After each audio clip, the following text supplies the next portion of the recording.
students, I, Dr. Garima Singh Kant, welcomes you all to Prioris Institute of Education. और आज से हम क्या करने वाले हैं? आज से हम स्टार्ट करने वाले हैं हमारा 11th नीट और टारगेट करेंगे नीट 2024 को. ठीक है, तो बेटा आप इंट्रोडक्शन क्लास में चीज समझ चुके हो ऑलरेडी. पता है आपको कि I will be taking botany and zoology for you. So botany and zoology I will be teaching you पूरा का पूरा 11th स्टैंडर्ड का, जो कि हमें नीट के लिए रिक्वायर्ड है. अब जब भी हम नीट की बात करते हैं ना, तो मैंने आपको ये चीज़ तो बता दी ऑलरेडी कि हाँ हमें बॉटनी जूलॉजी दोनों पढ़ना है. हमारे पास एक कंबाइंड बुक है विच इज़ एनसीईआरटी बायोलॉजी. तो एनसीईआरटी बायोलॉजी हमारी holy bible, that's the only book which we are suppose to refer. We will not be referring any refreshers, we will not be referring any other book apart from NCERT biology. So we will be sticking to NCERT biology, and apart from that, जो भी extra required है, जहाँ से भी questions आते हैं, I am gonna teach you here in the class today. तो इसके बाद ये लेक्चर कंप्लीट होने के बाद, बायो की बुक अच्छे से पढ़ने के बाद, कुछ भी ऐसा रह नहीं जाएगा जो हमसे नहीं बनेगा. ठीक है, so with that confidence and that zeal in our mind हम स्टार्ट करेंगे नीट की तैयारी. तो चलो नीट की तैयारी स्टार्ट करते हैं. आप अपने तीनों मेंटर्स को ऑलरेडी पहचान चुके हो. This is me, this is Ayushi ma'am which who will be taking chemistry for you, and that is Nitin sir who will be taking physics for you. तो चलो स्टार्ट करते हैं. पैकेजेस हम आपको ऑलरेडी बता चुके हैं. टाइम टेबल है ये रहा. टाइम टेबल के हिसाब से ये will be getting your classes here live on YouTube. Okay, चलो now we will be starting our discussion on the syllabus of NEET. तो नीट के सिलेबस पर डिस्कशन स्टार्ट करते हैं. पेपर पैटर्न का मैं आपको ऑलरेडी ब्रीफिंग दे चुकी हूँ. पेपर पैटर्न के बारे में आप जानते हो ऑलरेडी कि जब भी हम पेपर पैटर्न की बात करेंगे 200 क्वेश्चंस आएंगे, 20 होंगे हमारे ऑप्शनल और 180 क्वेश्चंस हमारे लिए कंपल्सरी होंगे to attempt. And that too 200 questions divided in 4 sections. तो 4 सेक्शन देखने को मिलेंगे, physics, chemistry, botany and zoology. So botany and zoology complete कराना मेरा काम, केमिस्ट्री फिजिक्स सर और मैम का काम. अब बात करते हैं क्वेश्चंस के कितने आएंगे. तो बॉटनी जूलॉजी कंपाइल अप करके मिलेंगे आपको 100 क्वेश्चंस. 100 में से आप अटेम्प्ट करोगे 90, that is 45 from botany and 45 from zoology, +4 -1. Basic हमारे पूरा क्लियर होना चाहिए. पेपर कैसा है? ऑफलाइन OMR वाला पेपर. तो MCQ क्वेश्चन, 4 ऑप्शंस, गोले लगाने हैं. एक ही गोला भैया सही माना जाता है, डबल गोले वोले भी नहीं लगाने. धीरे धीरे समय के साथ साथ आप इस चीज़ की भी प्रैक्टिस करोगे मेरे साथ. ठीक है, तो उसके लिए घबराना नहीं है. 3 घंटे 20 मिनट का पेपर, इतना लंबा पेपर आपने आज तक कभी नहीं दिया है, बट कोई बात नहीं, धीरे धीरे ये चीज़ भी प्रैक्टिस में आएगी, क्योंकि हम ईयर एंड में कंप्लीट करेंगे मॉक टेस्ट. तो जब आप मॉक टेस्ट दोगे आपको ऐसा लगेगा अरे आप तो नीट का एग्जाम लिख रहे हो. तो वहां से आपका पूरा माइंड, पूरा प्रिपरेशन हो जाएगी, बॉडी एकदम तैयार रहेगी 3 घंटे 20 मिनट के पेपर के लिए. ठीक है, अब देखो इसके बाद हम बात करेंगे बायो के सिलेबस की. तो हमें क्या देखना है? हमें देखना है कि चैप्टर वाइज वेटेज क्या है. चैप्टर वाइज वेटेज की बेटा अगर मैं बॉटनी में बात करूं तो सिलेबस क्या है? 11th और 12th कंबाइंड. ठीक है, तो 11th और 12th कंबाइंड सिलेबस है. इसमें बॉटनी के अगर जो चैप्टर्स आप 11th वाले देखोगे तो क्या देख पाओगे? ये देख पाओगे कि आपके पास प्लांट डाइवर्सिटी है. प्लांट डाइवर्सिटी मतलब प्लांट किंगडम, चैप्टर नंबर 3. तो चैप्टर नंबर 3 काफी सारे क्वेश्चंस आते हैं उससे. ये हमें दिख रहा है यहाँ पर प्लांट एनाटमी, ये भी 11th का चैप्टर है, चैप्टर नंबर 6. फिर हम बात करेंगे प्लांट मॉर्फोलॉजी की, चैप्टर नंबर 5. तो आप देख रहे हो चैप्टर 3, 5 और 6 काफी सारा पोर्शन तो यहीं से पूछा जा रहा है.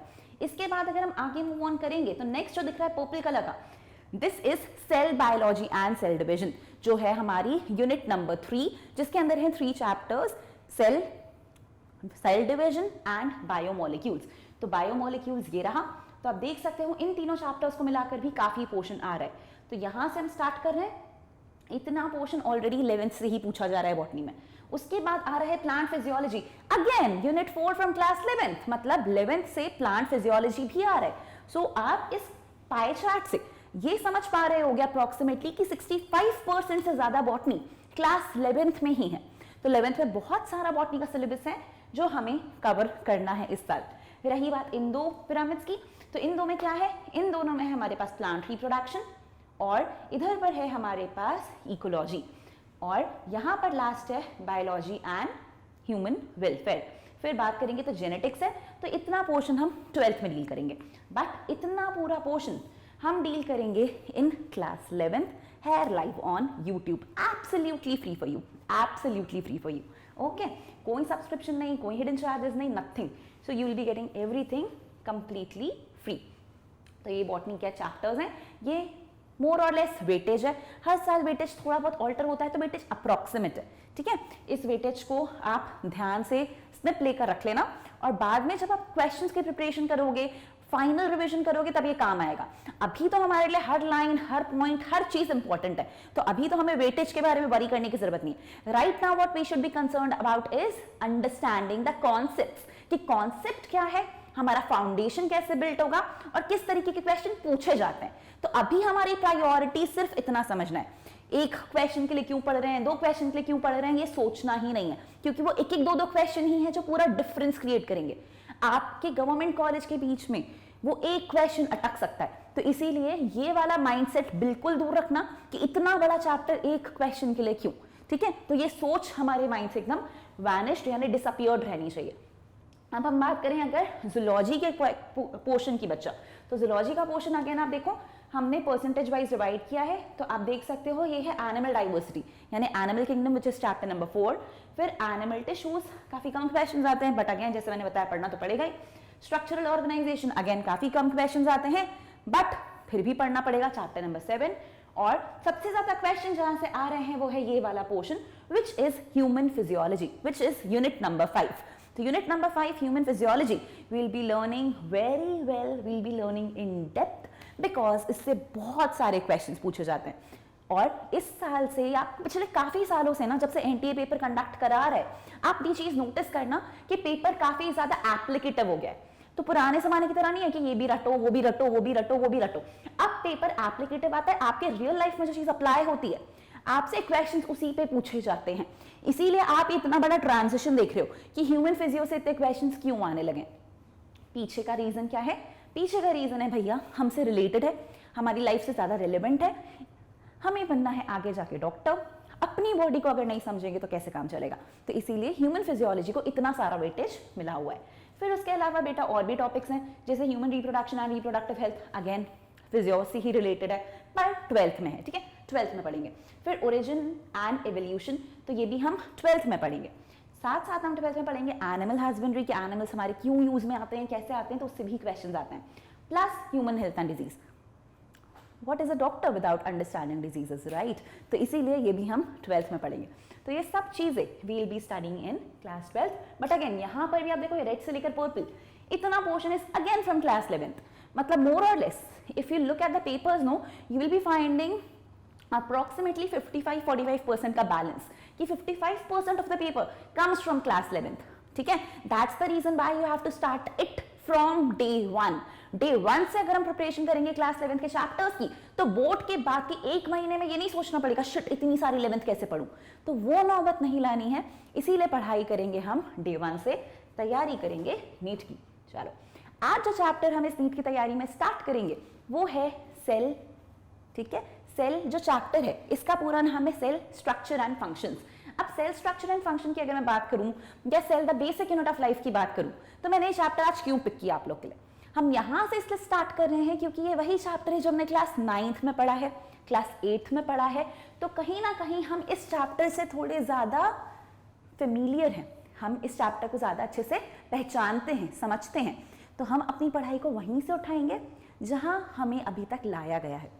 तो हमने सेल के बारे में पढ़ा है, हमें कुछ आइडिया है बेसिक सा कि अच्छा सेल होता है structural unit of life, cell होता है फंक्शनल यूनिट ऑफ लाइफ, ये पता है हमें कि लिविंग ऑर्गेनिज्म सेल के बने होते हैं।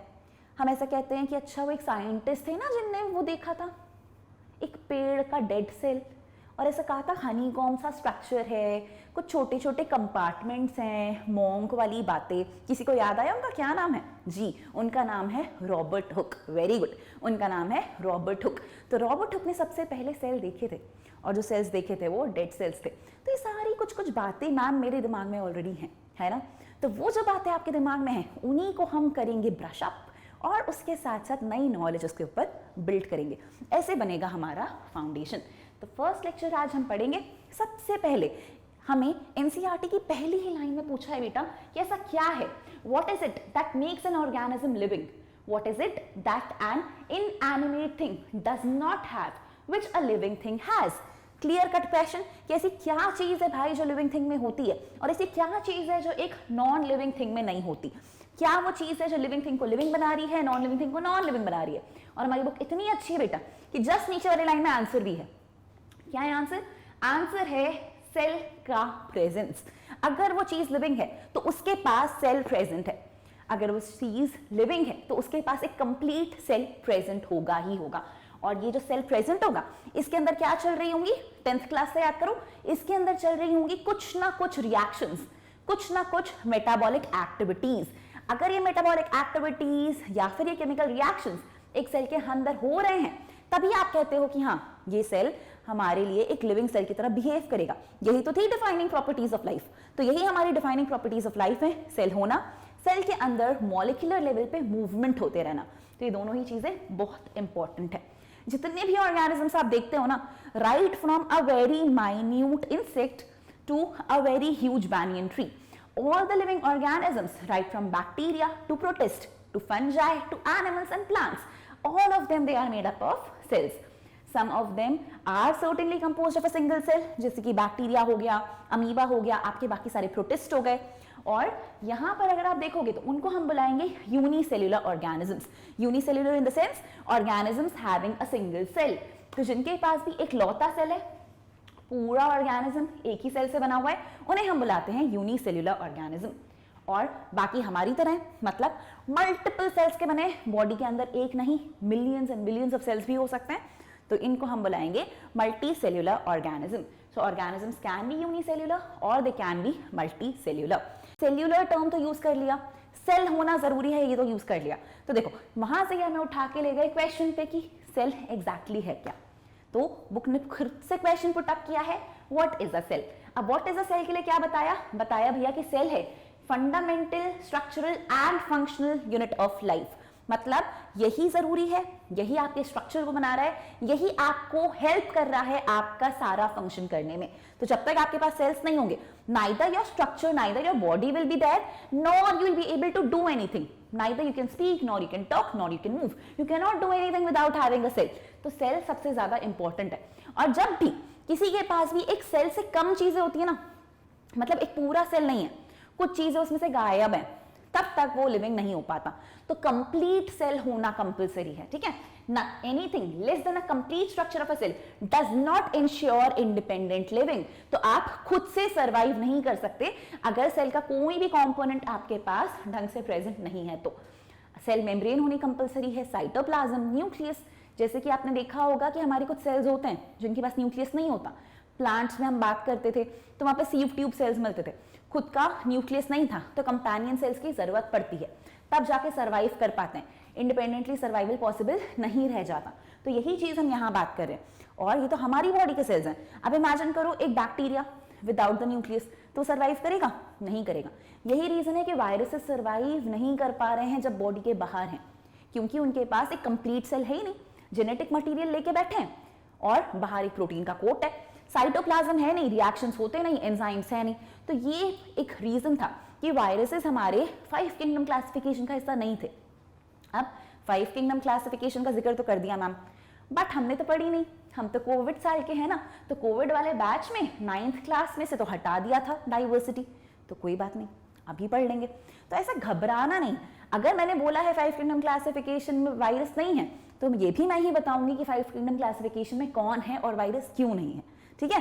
सारी चीजों को हम अपनी ही क्लास में डील करेंगे। फिलहाल हम क्या देख रहे हैं, फिलहाल हम ये देख रहे हैं कि जो भी हमारे सिंगल सेल ऑर्गेनिजम्स हैं वो सिंगल सेल्ड लिविंग ऑर्गेनिजम्स हैं, यूनिसेल्युलर है, लिविंग है, यूनिसेल्युलर है मतलब सेल है, इसीलिए वो इंडिपेंडेंटली एग्जिस्ट कर सकते हैं। मतलब सेल कंप्लीट है, पूरे फंक्शंस खुद के करते आते हैं, right from nutrition, respiration, reproduction, सब कुछ खुद का करेंगे। इसीलिए हम कह रहे हैं इंडिपेंडेंटली एग्जिस्ट करते हैं, सारे के सारे फंक्शंस परफॉर्म करते हैं जो भी लाइफ के लिए एसेंशियल हैं। तो अकेले जी भी सकते हैं, किसी और के भरोसे नहीं है, अपने सारे काम स्वयं करते आते हैं, तो आत्मनिर्भर हैं ये, और ये हैं हमारे यूनिसेल्युलर ऑर्गेनिजम्स, ठीक है। तो यहां से हमारी ये चीज क्लियर। अब बात करें हम डिस्कवरी की, तो देखो हमने रॉबर्ट हुक के बारे में बात की कि सबसे पहले अगर किसी ने सेल की बात की थी तो वो रॉबर्ट हुक ने की थी। तो रॉबर्ट हुक ने सबसे पहले डेड सेल्स की बात करी। पर जब हम लिविंग सेल्स की बात करते हैं ना, तो लिविंग सेल्स सबसे पहले जिनने देखे थे और डिस्क्राइब किए थे उनका नाम है एंटन वॉन लीवनहुक, ठीक है। So it was Anton von Leeuwenhoek who first saw and described a live cell. तो लाइव सेल की डिस्कवरी का जिसको हम क्रेडिट दे रहे हैं that is Anton von Leeuwenhoek. तो इनने सबसे पहले पॉन्ड वाटर में बेटा, एक्वेटिक वाटर में लिविंग ऑर्गेनिज्म देखा था, एक सेल देखा था जिसके अंदर लाइफ थी। इसके बाद हम बात करें अगर, तो एक बेसिक सा सेल तो ऐसा ही होता है कि भैया एक मेम्ब्रेन हो, कुछ लिक्विड वाला पोर्शन हो साइटोप्लाज्म, और यहाँ पर उसका कुछ न्यूक्लियस टाइप की चीज हो, है ना। एक बेसिक से सेल में यही तीन चीजें तो चाहिए, जेनेटिक मटेरियल, साइटोप्लाज्म और मेम्ब्रेन। तो वो क्लास 8 क्लास 9 हम जानते हैं, बेसिक तीन कंपोनेंट्स तो होने चाहिए। बाकी अगर और चीजें हैं तो बहुत अच्छी बात है, नहीं है तो भी कोई बात नहीं, बट एटलीस्ट इतना प्रेजेंस चाहिए ही चाहिए। अब इतने प्रेजेंस की हम बात कर रहे हैं ना, तो जो न्यूक्लियस है, कंट्रोलिंग सेंटर होता है सेल का, सारे फंक्शंस पे ध्यान देता है, इस चीज के बारे में जिसने डिस्कवरी की थी उनका नाम है रॉबर्ट ब्राउन। उनका नाम है रॉबर्ट ब्राउन। तो अगेन यहाँ से भी क्वेश्चन आएगा कि न्यूक्लियस की डिस्कवरी किसने की थी, तो रॉबर्ट ब्राउन ने की थी न्यूक्लियस की डिस्कवरी। और बाकी सारी चीजें जो हम पता कर पाए ना, वो कब पता कर पाए पता है, जब माइक्रोस्कोपी एडवांस हुई। तो आप जानते हो कि ये चीजें आंखों से तो दिखती नहीं है, इतने टाइनी है सेल्स। आपको मेरी बॉडी के सेल्स थोड़ी दिखेंगे, आपको मेरी बॉडी के ऑर्गन्स दिख सकती हैं, आपको मेरी बॉडी के हो सकता है टिश्यूज दिख जाए, पर सेल्स देखना आपके लिए पॉसिबल नहीं है। सेल्स आप तभी देख पाओगे जब आप हाईली मैग्नीफाई करो चीज को, बहुत ज्यादा जूम इन करो, तब जाकर आप उस छोटे से स्ट्रक्चर को बड़ा करके माइक्रोस्कोप की हेल्प से देख पाते हो। इनने अपना खुद का माइक्रोस्कोप बनाया, उसमें देखा। इनने थोड़ा एडवांस वर्जन ऑफ माइक्रोस्कोप में देखा, और माइक्रोस्कोपी विद टाइम धीरे धीरे एडवांस होती ही जा रही है। और जब इलेक्ट्रॉन माइक्रोस्कोप डिस्कवर हो गया, तब जाकर हम एग्जैक्ट डिटेल्स समझ पाए सेल की। तो यहां से क्वेश्चन आएगा बच्चा कि कौन सा माइक्रोस्कोप आपको हेल्प करता है in order to visualise the details of a cell. So you should know it is electron microscope. जो माइक्रोस्कोप आपकी स्कूल की लैब्स में मिलता है दैट इज कंपाउंड माइक्रोस्कोप, उसमें सेल की डिटेल्स नहीं दिखती। If you want to have a look at the details, structural details, ठीक है, कि स्ट्रक्चर के अंदर क्या क्या है, तो वो तभी पॉसिबल है जब एटलीस्ट आपके पास इलेक्ट्रॉन माइक्रोस्कोप हो।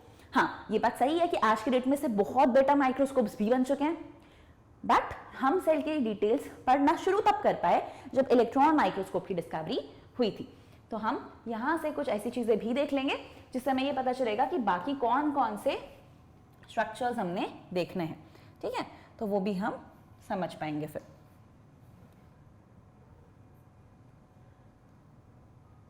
चलो नेक्स्ट जो हमारा टॉपिक है बेटा, ये है हमारी सेल थ्योरी।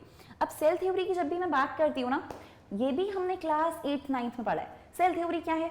सेल थ्योरी है ऐसे कुछ पॉइंट्स जो दो साइंटिस्ट सेम टाइम पे लगभग स्टडी कर रहे थे और एनालाइज कर रहे थे अलग अलग, और फिर जब उन दोनों ने इतना एनालाइज किया, इतना समझा, इतना पढ़ाई करी, तो उन्हें लगा यार the world should know about it, the world should know कि अच्छा हमने ऐसा ऐसा पता कर लिया है। अब ये दो साइंटिस्ट कौन थे?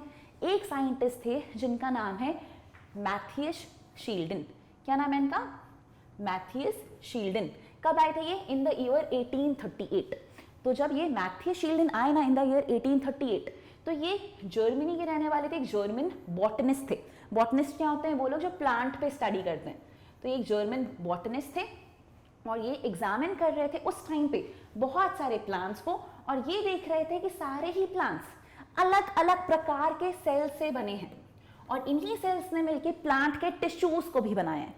आई रिपीट अगेन, इनने क्या बोला है? इनने बोला है कि मैंने बहुत सारे प्लांट्स देख लिए, सारे प्लांट सेल के बने, और यही सारे सेल्स, अलग अलग टाइप के सारे सेल्स मिलकर प्लांट में टिश्यूज का फॉर्मेशन करते हैं। So this is what Matthias Schleiden, a German botanist, told us in the year 1838.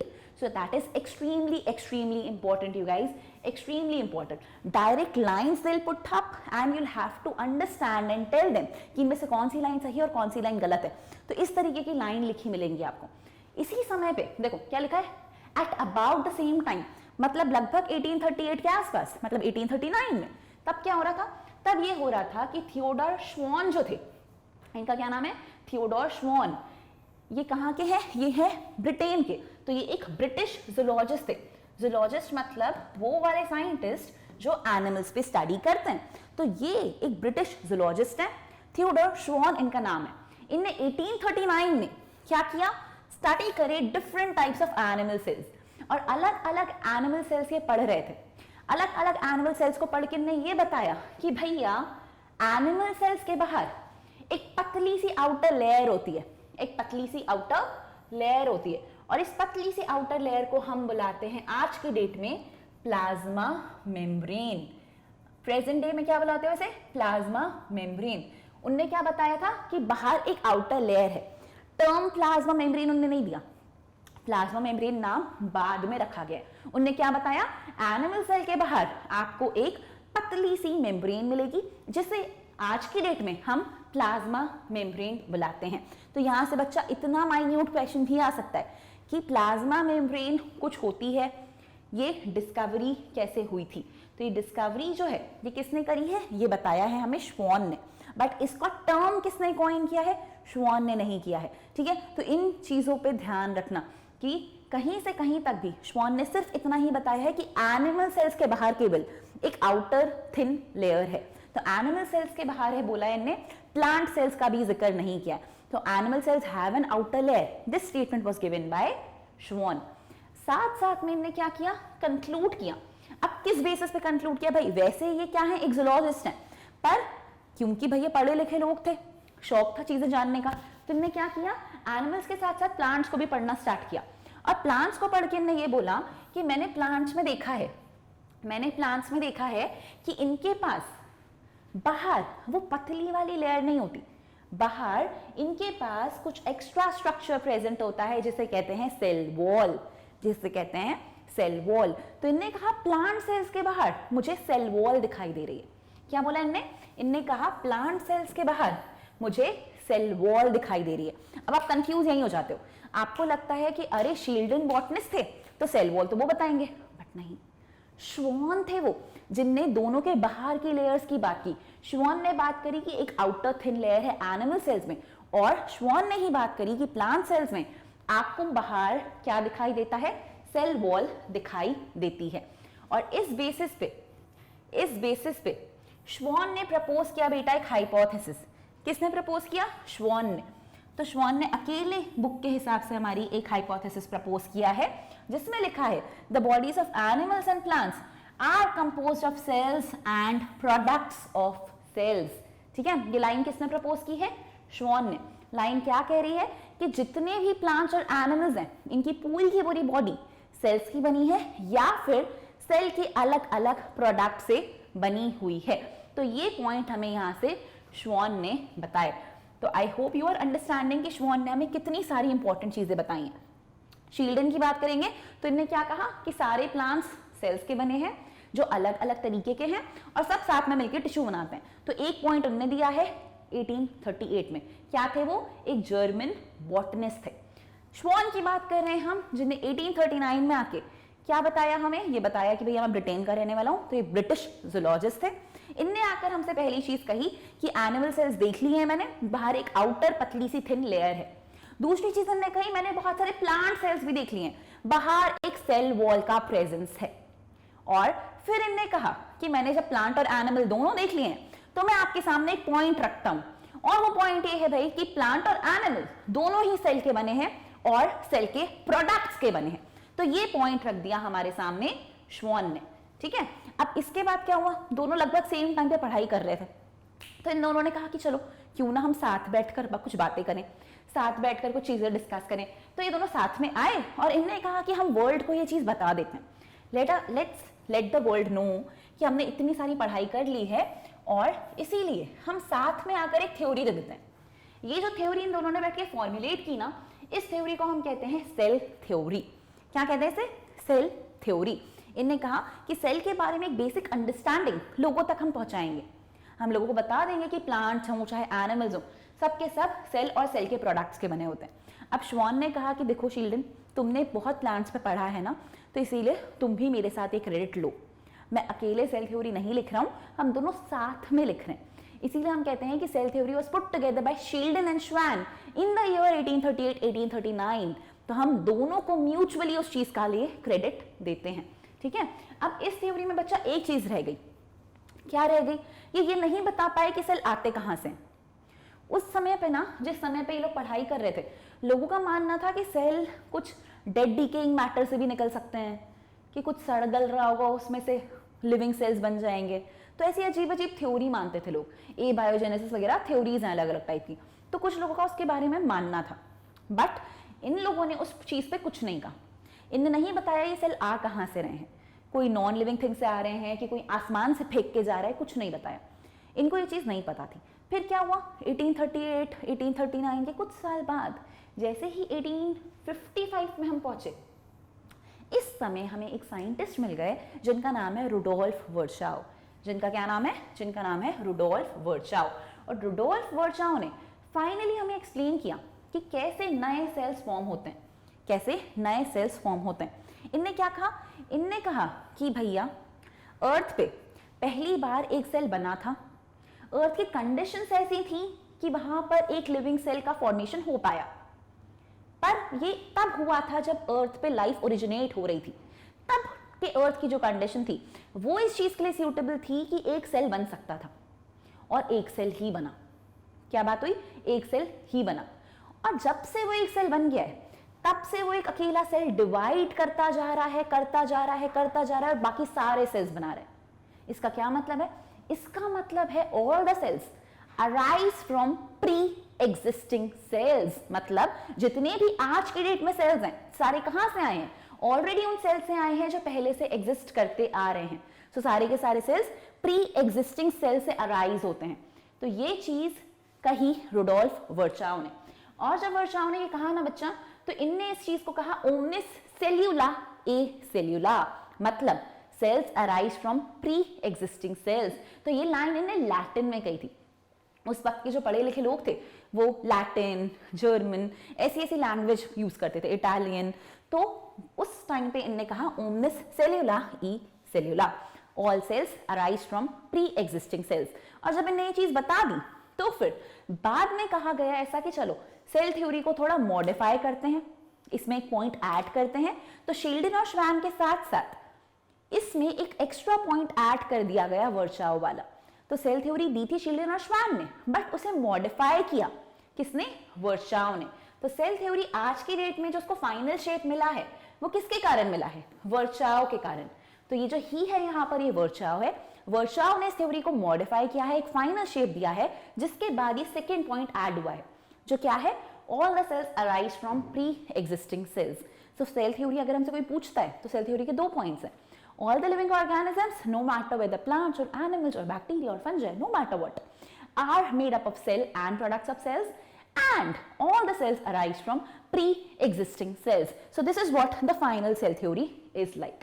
तो ये final cell theory हमें तब मिली जब वर्चाउ का पॉइंट इसमें बेटा ऐड किया गया, तब जाके सेल थ्योरी को उसका फाइनल शेप मिला है।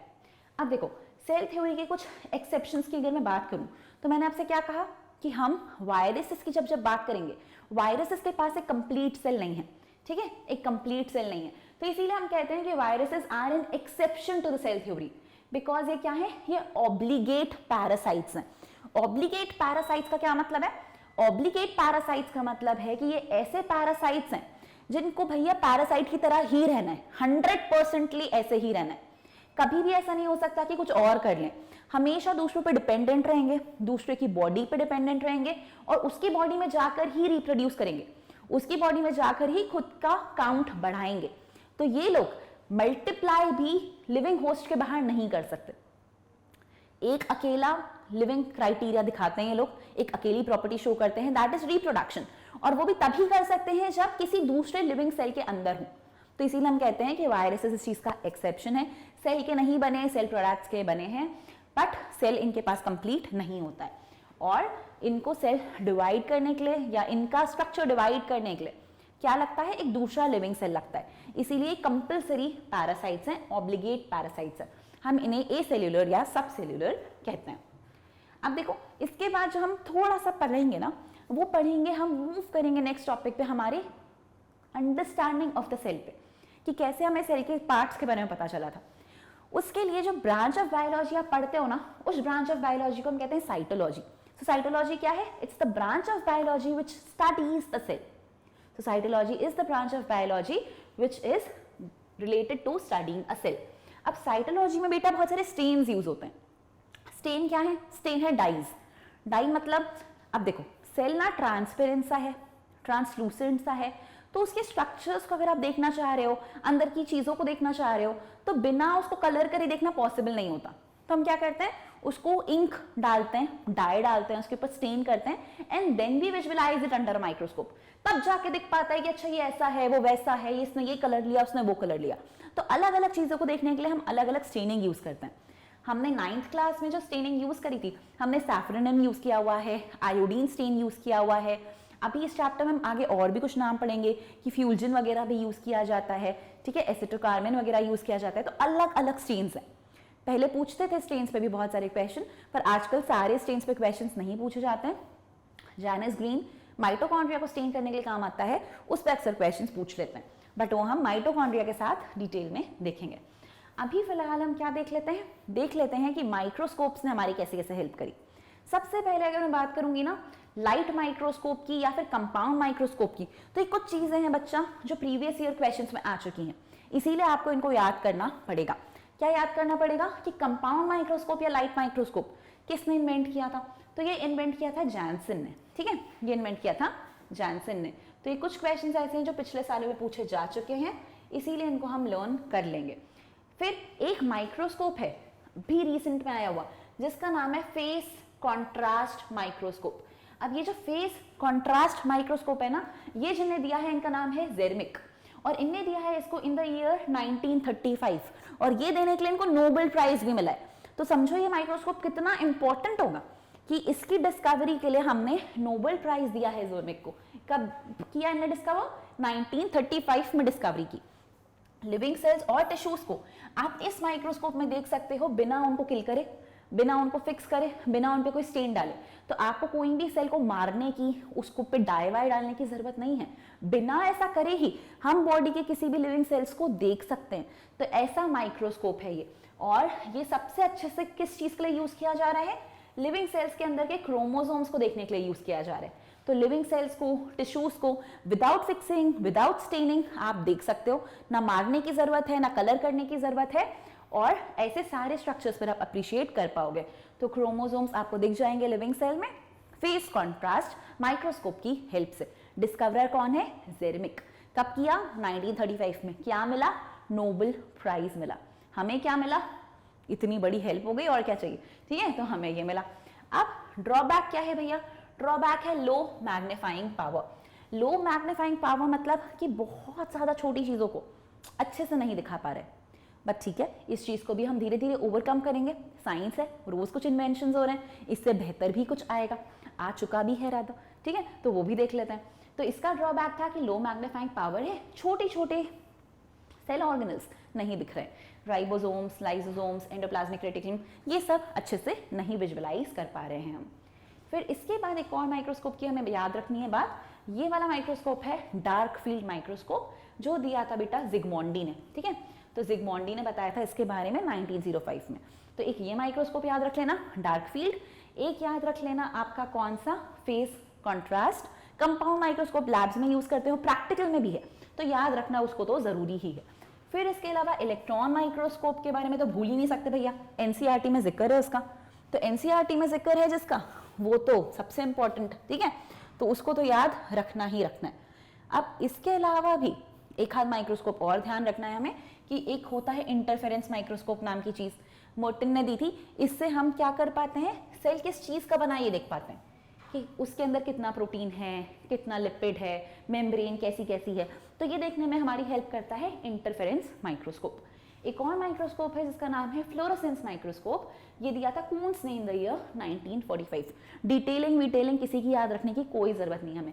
फिर पोलराइजिंग माइक्रोस्कोप्स होते हैं, अल्ट्रावायलेट माइक्रोस्कोप्स होते हैं, और हमारे काम का जो माइक्रोस्कोप है वो ये लिखा है, ये है हमारा इलेक्ट्रॉन माइक्रोस्कोप। किसने दिया था? ये दिया था नॉल एंड रस्का ने। तो knoll and Ruska in the year 1932 they gave us a device जिसके कारण हम सेल का अल्ट्रा स्ट्रक्चर पढ़ पाते हैं, सेल के अंदर क्या क्या चीजें प्रेजेंट है ये एग्जैक्टली एनालाइज और स्टडी कर पाते हैं। So that is because of knoll and Ruska. एक छोटा सा पॉइंट बच्चा इसमें हम और पढ़ लेते हैं, वो है अबाउट क्रोमैटोग्राफी।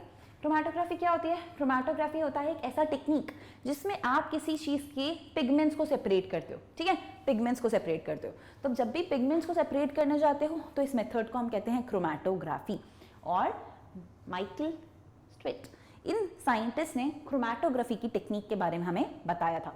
इंपॉर्टेंट कौन है? नॉल एंड रस्का और इलेक्ट्रॉन माइक्रोस्कोपी, सबसे ज़्यादा इंपॉर्टेंट इस पूरे पेज में वही है। इनके नहीं होते तो हमें क्या नहीं पता चलता? अल्ट्रा स्ट्रक्चर ऑफ सेल, तो हम नहीं समझ पाते कि सेल के अंदर एग्जैक्टली क्या क्या चीजें प्रेजेंट। अब हम मूव करेंगे हमारे नेक्स्ट टॉपिक पे, जो कि है overview of a cell. Overview of a cell, ठीक है। ओवरव्यू के बारे में मैम तो हमें पता है पहले से, हमने तो प्लांट सेल में अनियन की पील को देखा हुआ है, हमने तो मैम ह्यूमन चीक सेल भी देखा हुआ है, या तो फिर मैम नहीं भी देखा क्योंकि कोविड आ गया था, ठीक है। तो मैम अज्यूम कर लो नहीं देखा, ठीक है, अज्यूम कर लिया है मैम ने बेटा कि आपने अनियन पील सेल भी नहीं देखा और ह्यूमन चीक सेल भी नहीं देखा। अब नहीं देखा तो कोई बात नहीं, अब हम इसकी बात करते हैं। देखो भाई, जब भी अनियन पील सेल की हम बात करते हैं ना, अनियन क्या है? प्लांट है, ठीक है, प्लांट है। अब अनियन को अगर आप देखोगे तो प्याज तो हमने देखा ही होगा ना, प्याज अगर हमने देखा है तो हमें पता है कि अनियन का बल्ब है तो कुछ ऐसा दिखता है, कुछ ऐसा सा। इसके पास ये सब स्केल लीव्स होती हैं, इसमें से एक को निकाल लो ऐसे करके और इसके अंदर की जो पतली सी मेम्ब्रेन है उसको हटा लेंगे, ठीक है। क्या करेंगे? इसके कॉन्केव साइड से इसकी पतली सी मेम्ब्रेन को हटा लेंगे और इसकी मेम्ब्रेन को हमारे कंपाउंड माइक्रोस्कोप में देखने की कोशिश करेंगे। इतना सा हमने करना है। अब ये पूरा स्टेप है, स्टेप बाय स्टेप इसको देखा जाता है, सेल को बाकायदा स्टेन किया जाता है, फिर देखा जाता है। तो ऐसे जब हम सेल को देखते थे ना तो हमें पता चलता था कि अच्छा कैसा दिख रहा है अनियन सेल, कुछ ऐसा, कुछ ऐसे ऐसे सेल उसके हमको दिखाई देते हैं। तो यहाँ पर हमें सेल मेम्ब्रेन, सेल वॉल, एक बड़ा सा खाली सा जगह वैक्यूल और न्यूक्लियस, कुछ ऐसी ऐसी चीज़ें दिखाई देती थी। तो प्लांट सेल की जब हम बात करते थे तो हमें ये स्ट्रक्चर्स देखने को मिलते थे। क्या देखने को मिलता था कि एक टिपिकल प्लांट सेल में एक बहुत ही डिस्टिंक्ट सा सेल वॉल होगा जो उसकी आउटर बाउंड्री बनाएगा और उसी के जस्ट अंदर आपको सेल मेम्ब्रेन मिलेगी। तो प्लांट सेल्स के पास सेल वॉल होती है जिसके अंदर सेल मेम्ब्रेन रहती है, ठीक है। तो ये चीज़ हम यहाँ से देख पाते थे। बट जब हम ह्यूमन चीक सेल देखते थे निकाल के तो क्या दिखता था? तो ये दिखता था भैया कि वहाँ पर बाहर केवल एक मेम्ब्रेन है, पतली सी membrane, outer membrane, animal cell है क्योंकि वो, तो ये थी सेल मेम्ब्रेन। यहाँ पर आपको सेल वॉल नाम का कोई स्ट्रक्चर दिखाई नहीं देता है। तो ह्यूमन चीक सेल में आपको सिर्फ एक आउटर मेम्ब्रेन दिखती है जो सेल के स्ट्रक्चर को लिमिट करके रख रही है, मतलब उसकी बाउंड्रीज कन्फाइन कर रही है, उसको बाहर के एनवायरनमेंट से सेपरेट आउट करके रख रही है। तो आपको यहाँ पर सिर्फ इतना ही दिखाई देता था। हर सेल के अंदर आप जब बात करोगे ना तो आपको क्या दिखेगा? एक डेंस सा, चाहे वो एनिमल का सेल हो चाहे वो प्लांट का सेल हो, आपको दिखेगा एक डेंस मेम्ब्रेन बाउंड स्ट्रक्चर जिसे हम कहते हैं न्यूक्लियस।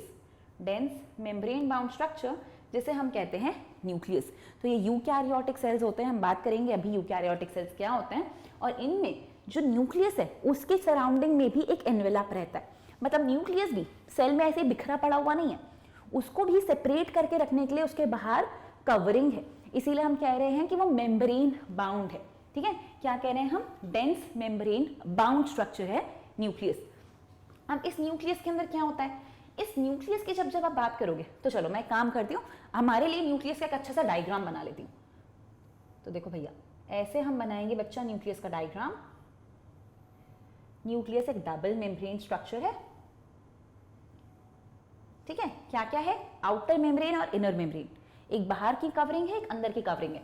और देखो ये जो कवरिंग है ये पूरी तरह से कंप्लीट नहीं है, कहीं कहीं पर माइन्यूट पोर्स भी प्रेजेंट होते हैं, कहीं कहीं पर माइन्यूट पोर भी हैं। अब पोर नहीं होंगे तो कनेक्शन कैसे बनाएगा? कुछ तो चाहिए होगा ना साइटोप्लाज्म से, कुछ इंफॉर्मेशन देनी होगी सेल को, तो ये सारी चीजें उन पोर्स के थ्रू वो कम्युनिकेट कर सके। ताकि यहाँ पर अंदर क्या मिलेगा? यहाँ पर अंदर आपको मिलेगा इसका क्रोमैटिन मटेरियल। तो यहाँ पर आपको ऐसा धागे धागे जैसा स्ट्रक्चर दिख रहा है, इसे हम बुलाते हैं क्रोमैटिन, इसे हम बुलाते हैं क्रोमैटिन मटेरियल। और ये जो क्रोमैटिन मटेरियल है जब सेल डिवाइड करने वाला होता है तो ये अपने आप को कंडेंस करता है, कंडेंस करके रॉड शेप स्ट्रक्चर्स में कन्वर्ट करता है जिसे हम कहते हैं फिर क्रोमोसोम्स, जिन्हें फिर हम कहते हैं क्रोमोसोम्स। तो जब भी सेल डिवाइड करने वाला होगा, ये क्रोमैटिन मटीरियल पास पास आएगा, अभी धागे जैसा है, थोड़ा पास आएगा, रॉड शेप स्ट्रक्चर्स बनाएगा, जिन्हें आप बुलाने लगोगे क्रोमोसोम, जिन्हें आप बनाने लगोगे क्रोमोसोम। तो बेसिकली ये जो क्रोमैटिन मटीरियल है या ये जो क्रोमोसोम है, इनके अंदर है क्या, ये बने किस चीज़ के हैं? तो अगर आप इसकी बात करोगे ना, क्रोमोसोम बना किस चीज़ का है, इसको अगर आप खोल के देखोगे तो आपको दिखाई देगा कि क्रोमोसोम बना हुआ है आपके डीएनए का, जो कि आपका जेनेटिक मटेरियल है। तो आपका जो जेनेटिक मटेरियल है DNA, that is making up the chromosome. And क्योंकि ये जो आपका डीएनए है ये काफी लंबा होता है, it has to be packed in such a coiled manner, उसके लिए इसकी हेल्प करते हैं कुछ प्रोटीन्स, उसके लिए इसकी हेल्प कर रहे हैं कुछ प्रोटीन्स। तो ये जो प्रोटीन्स होते हैं बच्चा, इन प्रोटीन्स को हम कहते हैं हिस्टोन्स, इनको हम कहते हैं हिस्टोन। तो आपको देखने को मिलेगा कि हिस्टोन प्रोटीन्स है प्लस आपका डीएनए है, प्लस आपका डीएनए है। So plus what do you have? Plus you have your DNA. So histone proteins और डीएनए। अब ये हिस्टोन प्रोटीन्स और डीएनए मिलकर क्या कर रहे हैं? तो हम कहाँ थे? हम थे कि इसके पास क्या है, इसके पास है डीएनए और हिस्टोन प्रोटीन्स। अब ये डीएनए और हिस्टोन प्रोटीन्स कैसे कंपाइल अप में, देखो वो कुछ इस तरीके से कंबाइंड है। तो हम नोटिस करेंगे ऐसा कि हमारा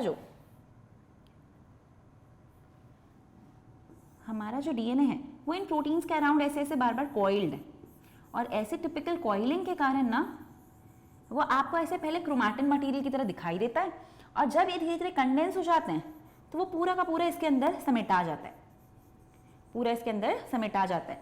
तो आपका ये क्रोमोसोम किस चीज़ का बना रहेगा? डीएनए और प्रोटीन का बना रहेगा। तो यहाँ पर सिर्फ इतना लिखा है बुक में कि जेनेटिक मटेरियल होता है क्रोमोसोम के अंदर, जिसे डीएनए कहते हैं।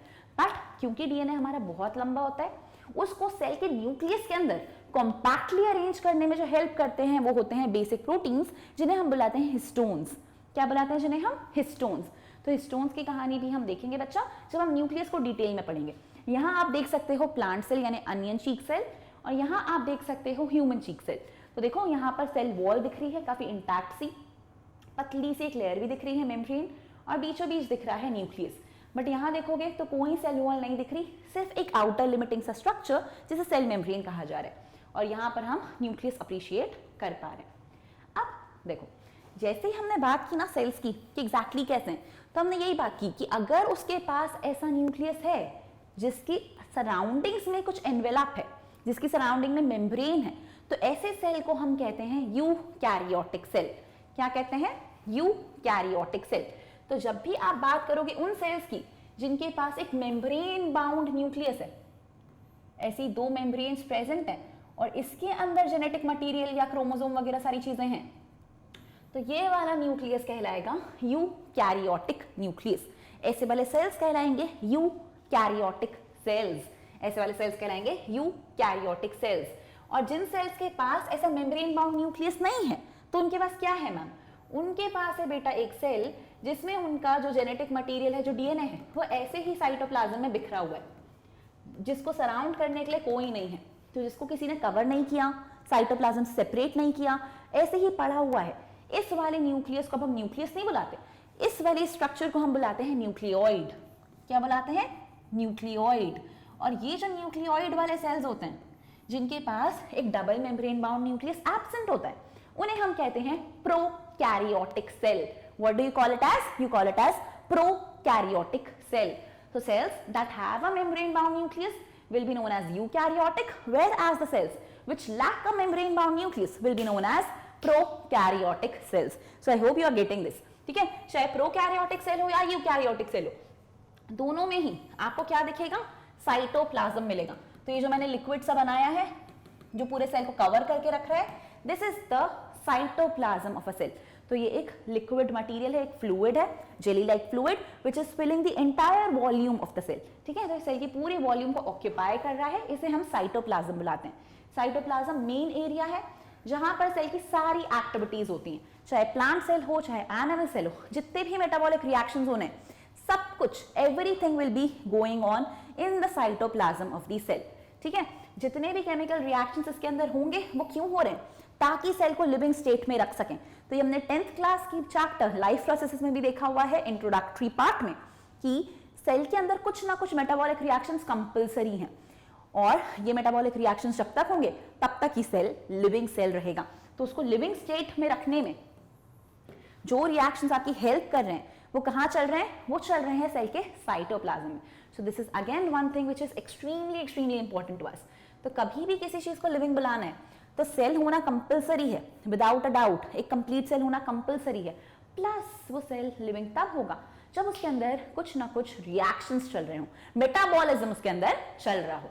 ठीक है, देखो ऐसा दिखता है बच्चा प्रोकैरियोटिक सेल, और कुछ इस तरीके से दिखेगा आपको एक यूकैरियोटिक सेल। प्रोकैरियोटिक सेल में आप देख रहे हो न्यूक्लियोइड, जेनेटिक मटेरियल ऐसे ही है, सेल के साइटोप्लाज्म में बिखरा पड़ा है। बट जब हम यूकैरियोटिक सेल की बात कर रहे हैं तो प्रॉपर कवरिंग है उसकी चारों तरफ, और उसके अंदर उसका जेनेटिक मटेरियल रहेगा। कुछ एक्स्ट्रा चीजें भी दिख रही हैं हमको यहाँ, ये एक्स्ट्रा चीजें क्या हैं, किस में मिलती हैं, किस में नहीं मिलती, देख ही लेते हैं, चलो लगे हाथ। देखो तो यहाँ यही बात हो रही है, न्यूक्लियस को छोड़ दें अगर, तो न्यूक्लियस के अलावा यूकैरियोटिक सेल्स के पास और भी दूसरे मेम्ब्रेन बाउंड डिस्टिंक्ट स्ट्रक्चर्स होते हैं, और इन्हें हम कहते हैं सेल ऑर्गेनेल।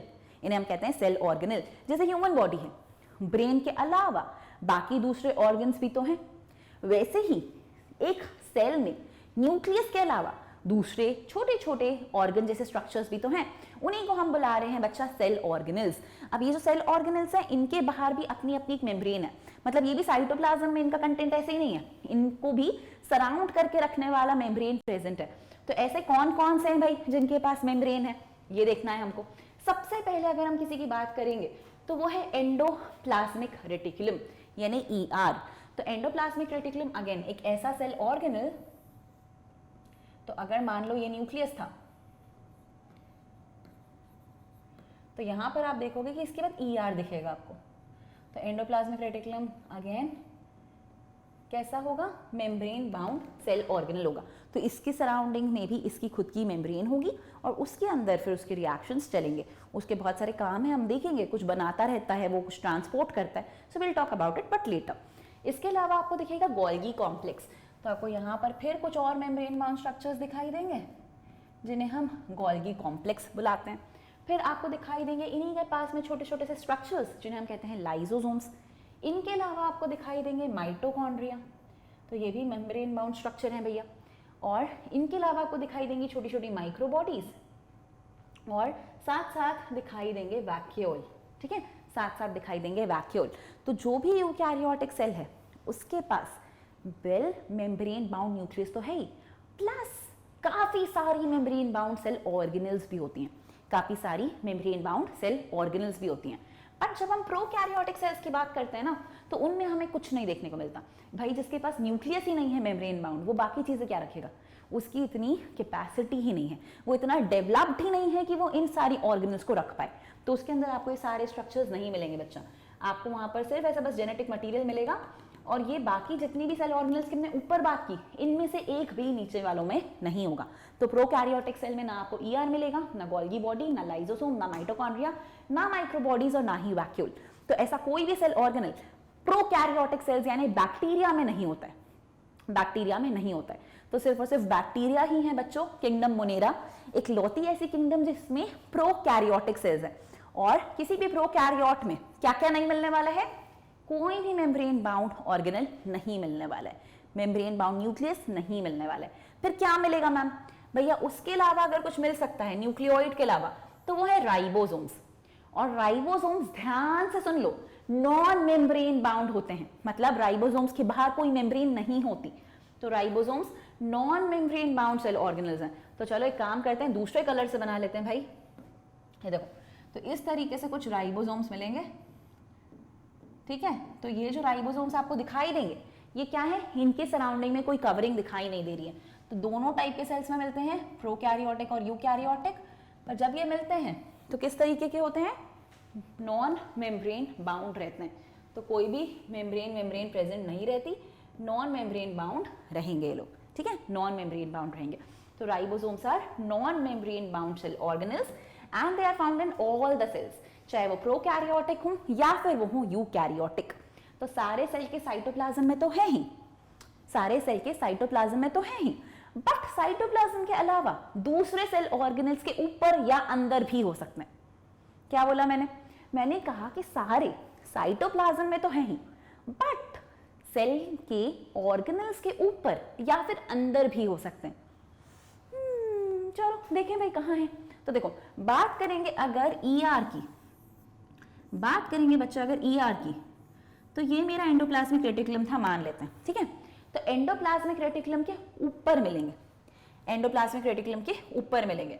तो अगर ये आपको एंडोप्लाज्मिक रेटिकुलम के सरफेस पे चिपके मिले, तो ऐसे वाले एंडोप्लाज्मिक रेटिकुलम को हम बुलाते हैं rough endoplasmic reticulum, rough endoplasmic reticulum.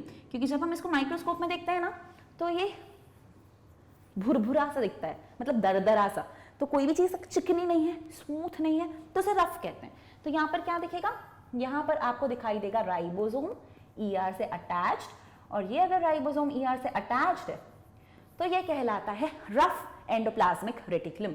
On the other hand दूसरा जो राइबोसोम वाला फ्री, राइबोसोम से फ्री वाला ईआर है, उसे हम बोलते हैं स्मूथ एंडोप्लाज्मिक रेटिकुलम, ठीक है। तो एंडोप्लाज्मिक रेटिकुलम के ऊपर राइबोसोम्स अगर अटैच है तो उसे हम रफ एंडोप्लाज्मिक रेटिकुलम बुलाते हैं। तो ये हो गया किसके ऊपर है, क्या हुआ ये किसके ऊपर है। तो देखो यहाँ लिखा है within the cell ribosomes are found not only in cytoplasm but also on rough ER. तो ये क्या लिखा है, ऑन रफ ईआर, मतलब आर के ऊपर, राइबोसोम्स के ऊपर मिलेंगे। और विद इन किसके मिलेंगे वो भी लिखा है भैया, कि साइटोप्लाज्म के अलावा किसी चीज के अंदर भी मिलेंगे। तब किसके अंदर मिलेंगे, लिखा है within the two organelles chloroplast in the plants and mitochondria. तो अब ये क्लोरोप्लास्ट के बाजू में इन द प्लांट्स लिखा है, और लिखा है कि इसके अंदर भी राइबोसोम मिलेगा। तो ये देखें भाई क्या मतलब है इसका, इसका ये मतलब है बच्चों कि ये प्लांट सेल है, अगर सेल वॉल बना दी मैम ने, सेल मेम्ब्रेन भी बना दी, ठीक है। बाकी चीजें अभी नहीं बना रही हूँ, क्या बनाऊंगी, केवल आपके लिए बना देती हूँ क्लोरोप्लास्ट। तो क्लोरोप्लास्ट भी अपने आप में 2 मेम्ब्रेन का बना होता है, और उसके अंदर कुछ ऐसे ऐसे स्ट्रक्चर्स होते हैं, ठीक है। इसमें भी आपको यहाँ पर राइबोसोम्स मिलेंगे, इसके अंदर आपको राइबोसोम्स मिलेंगे। तो प्लांट सेल्स के पास कुछ स्पेशल सेल ऑर्गेनल्स होती हैं जो एनिमल सेल्स के पास नहीं होती, जिनमें से एक प्लास्टिड है जिसका टाइप है क्लोरोप्लास्ट, ठीक है। तो क्लोरोप्लास्ट केवल प्लांट सेल में है, इसी के अंदर क्लोरोफिल होता है, ग्रीन पिगमेंट जो फूड बनाने में हेल्प करता है, और इसके अंदर खुद के राइबोसोम्स रहते हैं, मतलब इंडिविजुअल, मेरे अपने। इन राइबोसोम से मैं जो प्रोटीन चाहूं बनवाऊं, राइबोसोम का काम है प्रोटीन बनवाना, तो ये इसके लिए खुद के लिए प्रोटीन बनाता है। इसको बाकी सेल से, न्यूक्लियस से भीख मांगने की जरूरत नहीं है भैया, खुद के पास खुद के राइबोसोम्स हैं, अपना प्रोटीन खुद से सिंथेसाइज करवा लेता है। कौन है ये है क्लोरोप्लास्ट। और क्लोरोप्लास्ट के अलावा ये सुपर पावर्ड एक और के पास है जिसको बुलाते हैं हम माइटोकॉन्ड्रिया, जिसे हम बुलाते हैं माइटोकॉन्ड्रिया। तो क्लोरोप्लास्ट को छोड़कर माइटोकॉन्ड्रिया में भी, माइटोकॉन्ड्रिया के अंदर भी आपको खुद के राइबोसोम्स मिलेंगे। तो इसीलिए हम राइबोसोम्स को बुलाते हैं organelles within the cell organelle, मतलब राइबोसोम खुद एक सेल ऑर्गेनल है जो एक दूसरे सेल ऑर्गेनल के अंदर है। क्लोरोप्लास्ट एक सेल ऑर्गेनल है, माइटोकॉन्ड्रिया भी एक सेल ऑर्गेनल है, और उनके अंदर ये राइबोसोम्स रहते हैं। तो organelle within a cell organelle, किसी ने पूछ लिया कौन होता है, तो वो है राइबोसोम, ठीक है। Mitochondria plant cell animal cell दोनों में मिलेंगे, ठीक है, प्लांट सेल एनिमल सेल दोनों में मिलेंगे, बट क्लोरोप्लास्ट केवल और केवल प्लांट सेल में मिलेंगे, मतलब एनिमल सेल में नहीं होते, सेल वॉल भी नहीं होती और ये क्लोरोप्लास्ट भी नहीं होते। तो 2 डिफरेंसेस भी अभी तक की पढ़ाई में मैंने ऐसे ही बता दिए, जबकि टॉपिक भी नहीं आया अभी भाई, दोनों का डिफरेंस के बारे में जिक्र करना शुरू नहीं किया है, बट 2 चीजें बता दी। तो देखो ये जो सेल है, ये क्या सेल है, ये सेल है हमारा एनिमल सेल। तो अगर हम एनिमल सेल की बात करें तो हमको यहाँ पर ये माइटोकॉन्ड्रिया दिखाई दे रहे हैं, इनके पास खुद के राइबोसोम्स रहते हैं। ये ईआर है, इसके पास कहीं कहीं चिपके होंगे, बीच में कहीं कहीं रह सकते हैं। ये अगर हम बात कर रहे हैं तो ये एक प्रोकैरियोटिक सेल है, यहाँ पर भी आप अप्रिशिएट करोगे तो ये जो डॉट डॉट दिख रहे हैं ब्लू कलर के, ये राइबोसोम्स हैं, तो इनके पास भी खुद के राइबोसोम्स रहते हैं, ठीक है। अब एनिमल सेल्स की अगर मैं बात करूंगी ना, तो जैसे प्लांट सेल्स के पास क्या था, प्लांट सेल्स के पास था उनका क्लोरोप्लास्ट, वैसे ही एनिमल सेल्स के पास भी कुछ है भाई। क्या है इनके पास, इनके पास है एक और दूसरा non membrane bound cell organelle, मतलब राइबोसोम तो था ही, राइबोसोम के अलावा इनके पास एक और एक्स्ट्रा सेल ऑर्गेनल है जिसके पास खुद की मेम्ब्रेन नहीं होती।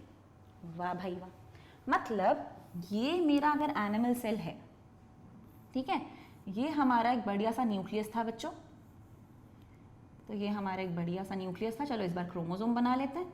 तो अभी तक क्रोमैटिन मटेरियल बना रही थी मैम, अब क्रोमोसोम बना देंगी, ठीक है। इस तरीके से हमारा स्ट्रक्चर है।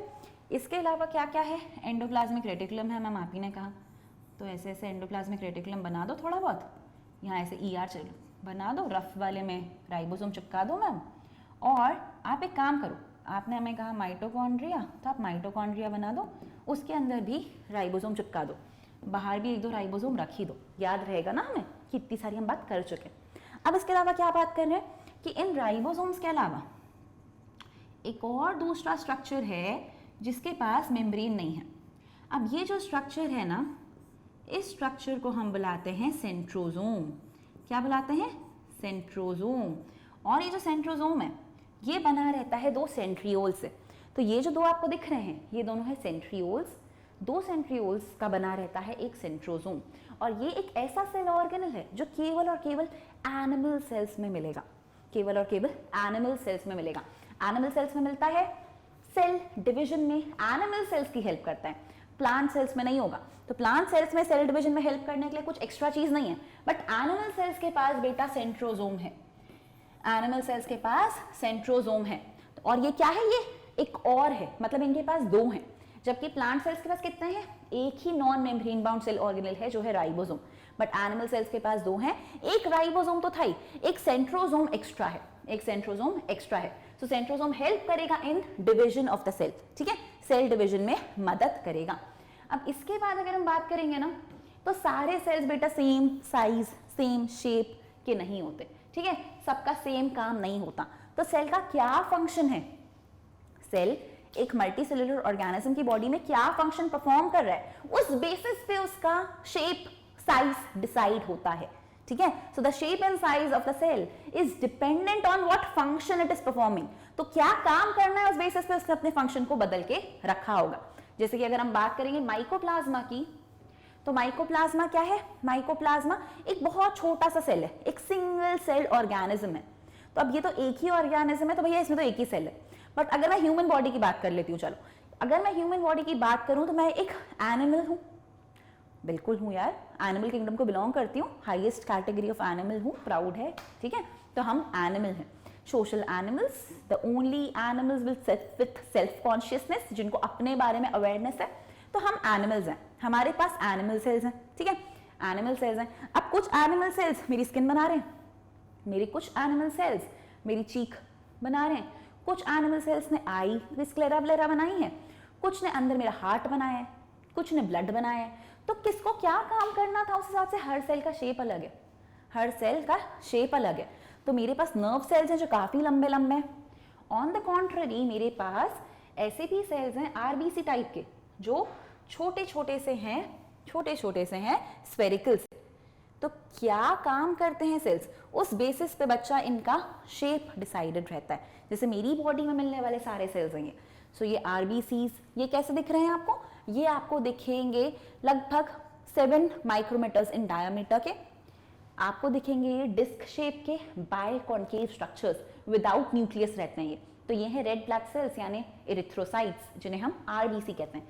साइज इनका याद रखना 7 माइक्रोमीटर्स, तो ये मिलीमीटर से भी छोटा यूनिट है माइक्रोमीटर। बताती हूँ अभी क्या होता है, ठीक है। तो ये है माइक्रोमीटर। अगर हम मेरी ही बॉडी के दूसरे सेल की बात करेंगे तो है नर्व सेल्स। नर्व सेल्स मेरी बॉडी के सबसे लंबे सेल्स हैं, इनका काम है मैसेज को यहाँ से वहाँ फटाफट फटाफट भेजना, तो इनकी लेंथ काफ़ी ज़्यादा होती है ताकि मैसेज जल्दी जल्दी पास ऑन कर सके। फिर अगर मैं बात करूँगी मेरी ही बॉडी के कुछ और सेल्स की, तो ये बोन के सेल्स हैं, इनका काम है बोन फॉर्मेशन, ऑस्टियोब्लास्ट कहती हूँ मैंने, ऑस्टियोसाइट्स भी बुला सकती हूँ। फिर ये जो है मेरे, ये है स्मूथ मसल सेल्स, मेरी बॉडी की स्मूथ मसल्स बना रहे हैं, इन द सेंस वो मसल्स बना रहे हैं जो मेरे विल से काम नहीं करती, मतलब मेरे कंट्रोल में नहीं है एग्जैक्टली, तो वो वाली मसल्स बना रही हैं स्मूथ मसल्स सेल्स, ठीक है। Smooth muscle cells smooth muscles को बना रही हैं, इंटरनल बॉडी पार्ट्स में, विस्ट्रल ऑर्गन्स में सब जगह प्रेजेंट रहती है। फिर ये है मेरा कोलमनार एपिथेलियल सेल, ये क्या कर रहा है, ये मेरी रेस्पिरेटरी ट्रैक्ट की लाइनिंग बना रहा है ताकि चीज़ों को यहाँ से वहाँ म्यूकस को आसानी से पुश कर सके, लंग्स वंग्स में वो ना जाए। फिर उसके बाद अगर आप नोटिस करोगे तो आपको यहाँ पर एक पॉइंट और देखने को मिलेगा, वो दिख रहा होगा आपको यहाँ पर लिखा हुआ about the largest isolated single cell. तो जो सबसे बड़ा सेल है, सबसे बड़ा सेल जो पूरी जगह पे मिला है, जिसको हम अकेले निकाल के रख सकते हैं, आइसोलेट कर सकते हैं, वो है एक ऑस्ट्रिच का अंडा। तो मुर्गी का अंडा आपने देखा है अच्छा खासा बड़ा होता है, वो भी एक ही सेल है। अब इससे भी बड़ा होता है बेटा ऑस्ट्रिच का अंडा। तो ये अगर आपको पेन दिख रहा है तो इस पेन से भी बड़ा होगा, मतलब इससे भी बड़ा।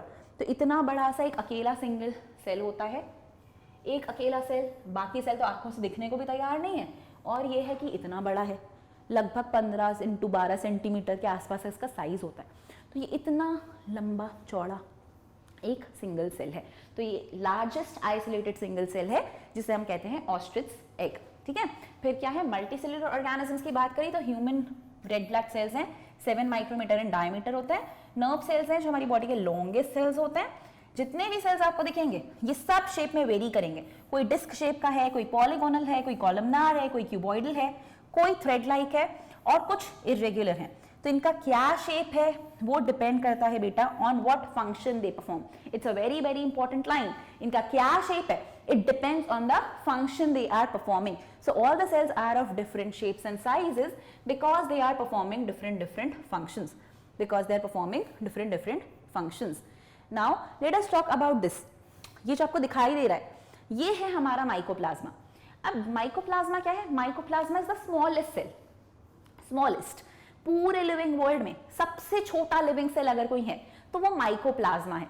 ये एक टाइप का मोनेरिन है, मतलब फर्स्ट लिविंग वर्ल्ड की किंगडम मोनेरा को बिलोंग करता है। प्रोकैरियोटिक टाइप का सेल है, ठीक है, प्रोकैरियोटिक टाइप का सेल है। तो ये माइकोप्लाज्मा है, स्मॉलेस्ट सेल्स में काउंट होते हैं, बैक्टीरिया से भी छोटे हैं, नॉर्मल बैक्टीरिया से। तो सबसे छोटे सेल्स हैं ये, स्मॉलेस्ट। इनका साइज है 0.3 माइक्रोमीटर्स, मतलब भयंकर ही छोटा, भयंकर ही छोटा। और बैक्टीरिया का क्या साइज है, 3 to 5 माइक्रोमीटर। ह्यूमन आरबीसी का 7 माइक्रोमीटर। तो आप डिफरेंस समझ पा रहे हो, हमारे बॉडी के सबसे छोटे सेल्स भी 7 माइक्रोमीटर इन साइज हैं, और उससे भी छोटा ये इंडिविजुअल लिविंग ऑर्गेनिज्म है बैक्टीरिया, और उससे भी छोटा है ये माइकोप्लाज्मा। तो माइकोप्लाज्मा तो बहुत ही भयंकर टाइनी है। ठीक है, इसके बाहर आपको एक लाइपोप्रोटीन की मेम्ब्रेन मिलेगी, मतलब प्लाज्मा मेम्ब्रेन मिलेगी। अंदर आपको इसका वही जेनेटिक मटेरियल, और आपको दिख रहा होगा इसके राइबोसोम्स। तो ये एक प्रोकैरियोटिक टाइप का सेल है, इसीलिए आपको दूसरे कोई सेल ऑर्गेनल्स वगैरह दिखाई नहीं दे रहे हैं। तो ये इस तरीके के होते हैं हमारे mycoplasma, smallest known living cell. तो ये स्मॉलेस्ट लिविंग सेल्स हैं। लार्जेस्ट कौन था, ऑस्ट्रिच का अंडा। हमारी बॉडी में छोटे कौन है, आरबीसीज। ठीक है, इतना हम ध्यान रखेंगे। तो देखो ये बुक का डायग्राम भयंकर इंपॉर्टेंट डायग्राम है बेटा। अगेन आरबीसीज का शेप क्या होता है, round and biconcave. White blood cells का शेप क्या होता है, अमीबॉइड। अमीबॉइड मतलब अमीबा जैसा। तो जैसे अमीबा यहाँ वहाँ हिलता रहता है, उसका शेप चेंज होता है, वैसे ये डब्ल्यूबीसीज भी अपना शेप चेंज कर पाती हैं। इनकी अंदर बहुत फ्लेक्सिबिलिटी है, मेम्ब्रेन फ्लेक्सिबल ही होती है।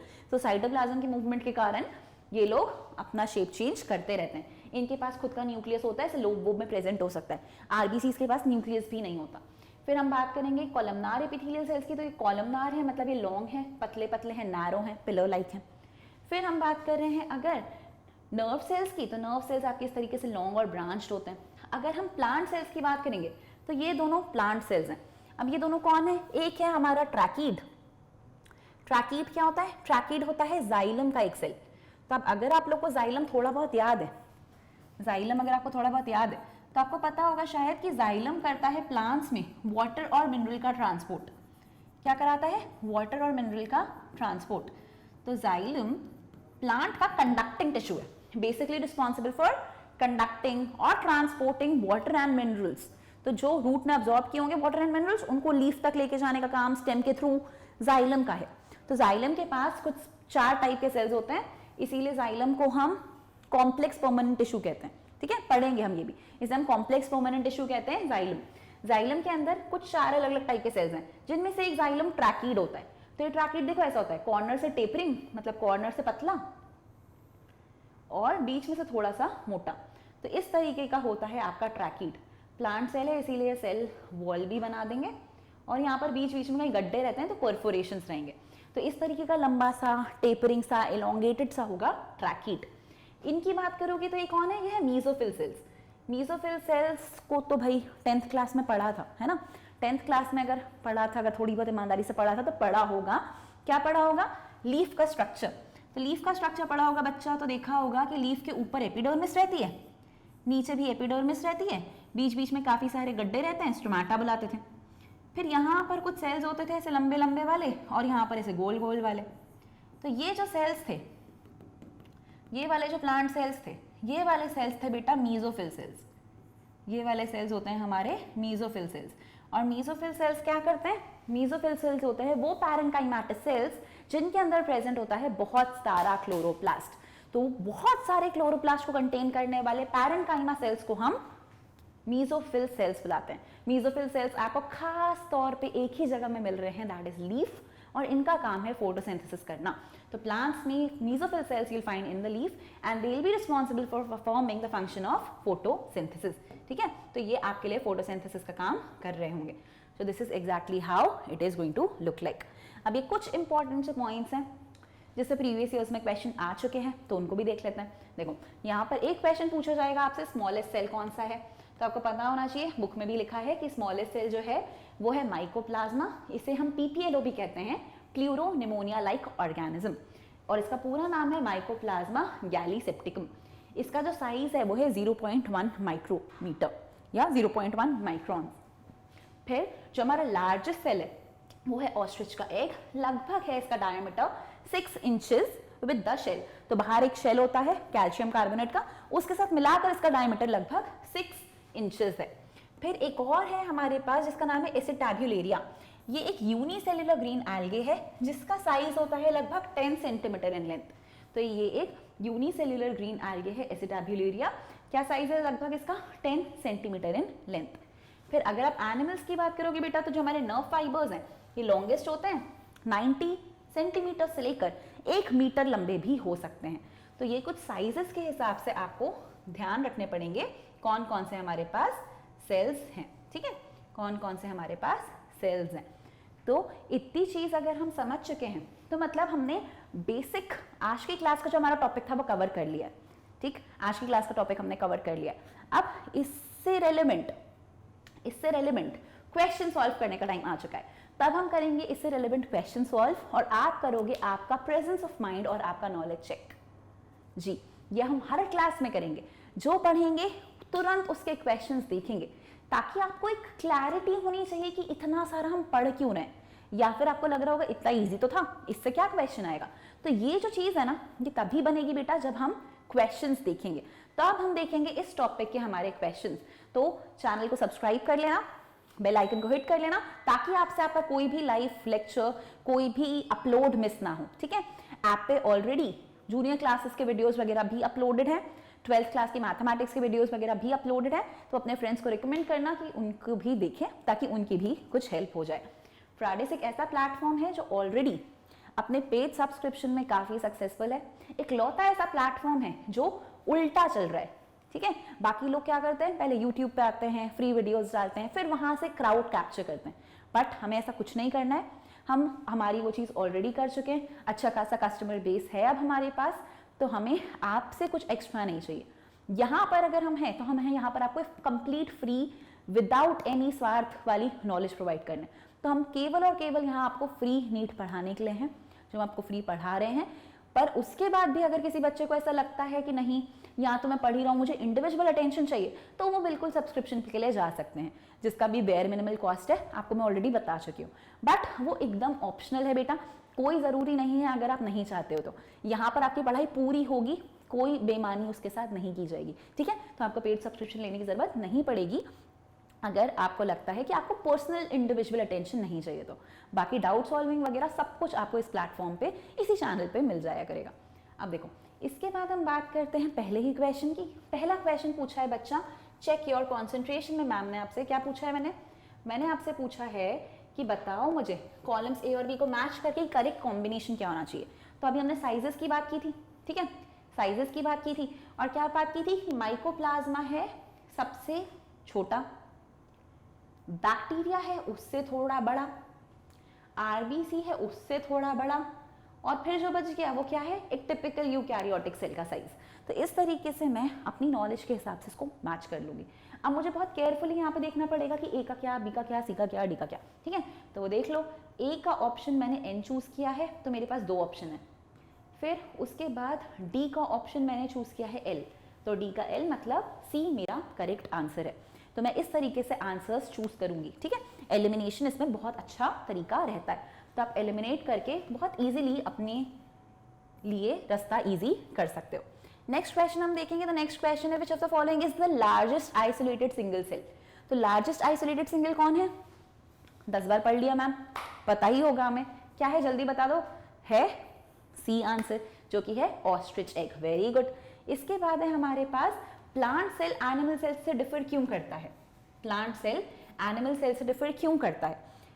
तो प्लांट सेल में ऐसा क्या है जो एनिमल सेल में नहीं है? बेसिकली ये बात हो रही है। तो प्लांट सेल एनिमल सेल से इसीलिए डिफर करता है क्योंकि उसके पास सेल वॉल और क्लोरोप्लास्ट प्रेजेंट है, क्योंकि उसके पास सेल वॉल और क्लोरोप्लास्ट प्रेजेंट है। क्वेश्चन अगर उल्टा होता कि एनिमल सेल प्लांट सेल से क्यों वेरी करता है, तो हम क्या बताते हैं? Animal cells differs from plant cell because it is having absence of cell wall, absence of chloroplast, ठीक है। तो इस तरीके से क्वेश्चन बनता है। बच्चे क्या करते हैं? जल्दबाजी में सोचते हैं हाँ एनिमल सेल में नहीं होता और टिक कराते हैं। तो ये बेवकूफियां नहीं करनी है। अब देखो इस तरीके का क्वेश्चन भी आता है बेटा, डायग्राम बेस्ड। अभी हमने ये डायग्राम देखा था, अब आपको इसको मैच करना है। तो देखो इस डायग्राम को मैच करना कितना ईजी है। सबसे पहले क्या दिख रहा है? ये वाले सेल्स क्या थे? ये मुझे तो लगता है ये थे आरबीसी, है ना? आरबीसी थे ना। और आरबीसी कैसे होते थे? Round and biconcave. तो मैं एक काम करूं, देख लूं ए का 3 और एल कितनों में है? ए का 3 और एल कितनों में है? अरे वाह भाई, बताओ इससे ज्यादा मुझे देखना ही नहीं पड़ रहा क्या? हाँ, इससे ज्यादा मुझे देखना ही नहीं पड़ रहा। चलो देख लेते हैं भाई, बाकी भी सही है या नहीं, इतना भी ओवर कॉन्फिडेंट नहीं होना चाहिए। इसको देख लेती हूँ। इसका है मेरा बी का 4 और बी का 4 और शेप है अमीबॉइड। तो B4 और M, B4 और M, वेरी गुड। मतलब हमने पहली बार में सही ऑप्शन ढूंढ लिया है, जो कि है ऑप्शन सी। तो ऑप्शन सी हमारा एकदम करेक्ट ऑप्शन था। अब इसके बाद बच्चे आगे बढ़ते हैं, तो फर्दर देखते हैं ये वाला, recognise the figure and find out the correct matching. Figure को देख के बताना है कौन कौन सा सेल है, कौन कौन सा सेल है। तो ये क्या है? ये है नर्व सेल, ठीक है, नर्व सेल तो है। नर्व सेल के लिए क्या लिखा था बुक में? क्या लिखा था? देखो डायग्राम से क्वेश्चन आया ना, डायग्राम में लिखा था branched and long, branched and long. तो ये ब्रांच्ड और लॉन्ग नर्व सेल है। और ये क्या था? ये था कोलमनार एपिथेलियम, जिसके लिए क्या लिखा था? जिसके लिए लिखा था long and narrow, long and narrow. मतलब इसका ऑप्शन क्या होना चाहिए? डी। तो इसका करेक्ट ऑप्शन हो जाएगा डी। तो बुक के नीचे जो लेबलिंग है उसमें से भी देखो कितना बारीक क्वेश्चन पूछा है। अब इसमें और इसमें कितना कंफ्यूजिंग रहता मेरे लिए चूज करना। अगर बुक में लॉन्ग नैरो नहीं लिखा होता, इलोंगेटेड लिखा होता या कुछ और लिखा होता, तो कितना क्लोज ऑप्शन हो जाता। बट देखो इस तरीके से क्वेश्चन आता है, हम एक बार और वो डायग्राम देखें तो आपको समझ जाएगा। देखो जैसे यहाँ लिखा है ना लॉन्ग एंड नैरो, तो यहाँ से लॉन्ग एंड नैरो पिक कर लिया। यहाँ पे लिखा था ब्रांच एंड लॉन्ग, तो यहाँ से ब्रांच एंड लॉन्ग पिक कर लिया। तो इतने ज्यादा क्लोज ऑप्शंस आते हैं बच्चा, ठीक है। तो इसीलिए तो एक बार बुक पढ़ने पे काम नहीं बनता। यही रीजन है कि आपको बुक बहुत अच्छे से पढ़नी पड़ती है, बहुत अच्छे से पढ़नी पड़ती है, ऐसे चलते फिरते नहीं पढ़ी जाती, ठीक है। ओमनिस सेल्यूला ई सेल्यूला, ये किसने कहा था? ये बताया था भैया मुझे मेरे सेल थ्योरी को फाइनल शेप देने वाले इंसान ने, रुडोल्फ वर्चाव ने, that all the cells they arise from pre existing cells. तो ये वर्चाव का दिया हुआ स्टेटमेंट है। Now moving on to non membranous cell organelle. Non membranous cell organelle कौन है? मतलब जिसके बाहर सेल मेम्ब्रेन नहीं है। तो वो क्लोरोप्लास्ट है क्या, न्यूक्लियोलस है क्या, सेंट्रोजोम है क्या, या बोथ बी एंड सी है? तो मुझे थोड़ा सा सोच के बताओ बेटा कि इसका आंसर क्या होना चाहिए। क्वेश्चन क्या है? Non membrane bound cell organelle, कि non membrane bound cell organelle कौन होगा? न्यूक्लियोलस को हम क्या non membrane bound cell organelle count करेंगे? पहली बात तो कि क्या न्यूक्लियोलस को, न्यूक्लियोलस ही लिखा है ना, हाँ, कि क्या हम न्यूक्लियोलस को सेल ऑर्गेनल काउंट भी करते हैं, या न्यूक्लियोलस एक सेल ऑर्गेनल के अंदर मिलने वाली कोई चीज है? क्या लगता है? चलो तो देख लेते हैं। अभी हमने क्या बात करी कि न्यूक्लियस तो हमारा डबल मेम्ब्रेन बाउंड है, ठीक है। अब इस डबल मेम्ब्रेन बाउंड न्यूक्लियस के अंदर ना एक और एक्स्ट्रा स्ट्रक्चर मिलता है हमें, जिसके सराउंडिंग्स में अगेन कोई मेम्ब्रेन नहीं होती। ये है हमारा न्यूक्लियोलस, ये है हमारा न्यूक्लियोलस। तो न्यूक्लियोलस एक ऐसा स्ट्रक्चर, एक ऐसा साइट जिसका काम होता है कि ये हेल्प करे किस चीज़ में हेल्प करता है, ये प्रोटीन बनाने में। तो ये प्रोटीन बनाने में हेल्प करे, खुद आरएनए यानी राइबोसोमल आरएनए का बना रहता है। हम बात करेंगे सब क्या होता है। तो इस तरीके का ये स्ट्रक्चर है। अब इसके बाहर भी बेटा कोई भी मेम्ब्रेन नहीं होती है, ठीक है, कोई भी मेम्ब्रेन नहीं होती है। सेंट्रोसोम के अराउंड तो नहीं होती है, सेंट्रियोल के अराउंड भी नहीं होती है, बट न्यूक्लियोलस को ना एग्जैक्टली एक सेल ऑर्गेनेल की तरह काउंट नहीं करते, कई बार काउंट नहीं करते। और हमारी बुक में अभी तक इसको हमने सेल ऑर्गेनेल में काउंट नहीं किया। तो जितना डेटा हमने अभी तक पढ़ा है उस बेसिस पे हमारा आंसर क्या आ जाएगा, हमारा आंसर जाएगा सेंट्रोसोम या फिर सेंट्रियोल। इन दोनों के पास मेम्ब्रेन बाउंड सेल ऑर्गेनेल, मतलब ये दोनों non membrane bound cell organelle होते हैं। कौन कौन? सेंट्रोसोम और राइबोसोम्स। न्यूक्लियोलस को अभी हम यहाँ पर कंसिडर नहीं कर रहे हैं। नेक्स्ट क्वेश्चन है हमारा, who propose the cell lineage that cells arise from pre existing cells. ये चीज किसने बताई थी कि सेल्स प्री एग्जिस्टिंग सेल्स से अराइज होते हैं? ये चीज हमें बताई थी अगेन वर्चाओ ने, ओमनिस सेल्यूला ई सेल्यूला इसी चीज को कहा था। नेक्स्ट क्वेश्चन देखते हैं, who first saw and described a live cell. देखो इतनी डायरेक्ट लाइंस पूछ लेते हैं, इतनी डायरेक्ट, और फिर आप कहते हो कि अरे भाई नीट तो बहुत टफ है। नीट बहुत टफ है, टफ इसीलिए है क्योंकि भयंकर कंपटीशन है। 17 लाख बच्चे हैं, कुछ हजार चंद सीटों के लिए लड़ाई है, इसीलिए गलती का स्कोप नहीं है, इसीलिए बहुत ध्यान से चीजें आनी चाहिए। First saw and described live cell, तो ये कौन थे भाई? ये थे हमारे Anton van Leeuwenhoek. Anton van Leeuwenhoek, इनने सबसे पहले पॉन्ड वाटर में एक लिविंग सेल की डिस्कवरी की थी, उसको देखा था। अब देखो इस तरीके के क्वेश्चंस की मैं आपसे बात करी थी, ऐसे क्वेश्चंस आजकल ज्यादा आते हैं। क्वेश्चन में क्या है कि 4 स्टेटमेंट है, रीड करना है और बताना है कि इनमें से कितने स्टेटमेंट्स करेक्ट हैं। 4 स्टेटमेंट्स हैं, रीड करना है और बताना है इनमें से कितने स्टेटमेंट्स करेक्ट हैं। तो ये 4 स्टेटमेंट है। The shape of the cell may vary with the function they perform. The shape of the cell may vary with the function it performs. Prokaryotic cell lack all membrane bound organelles.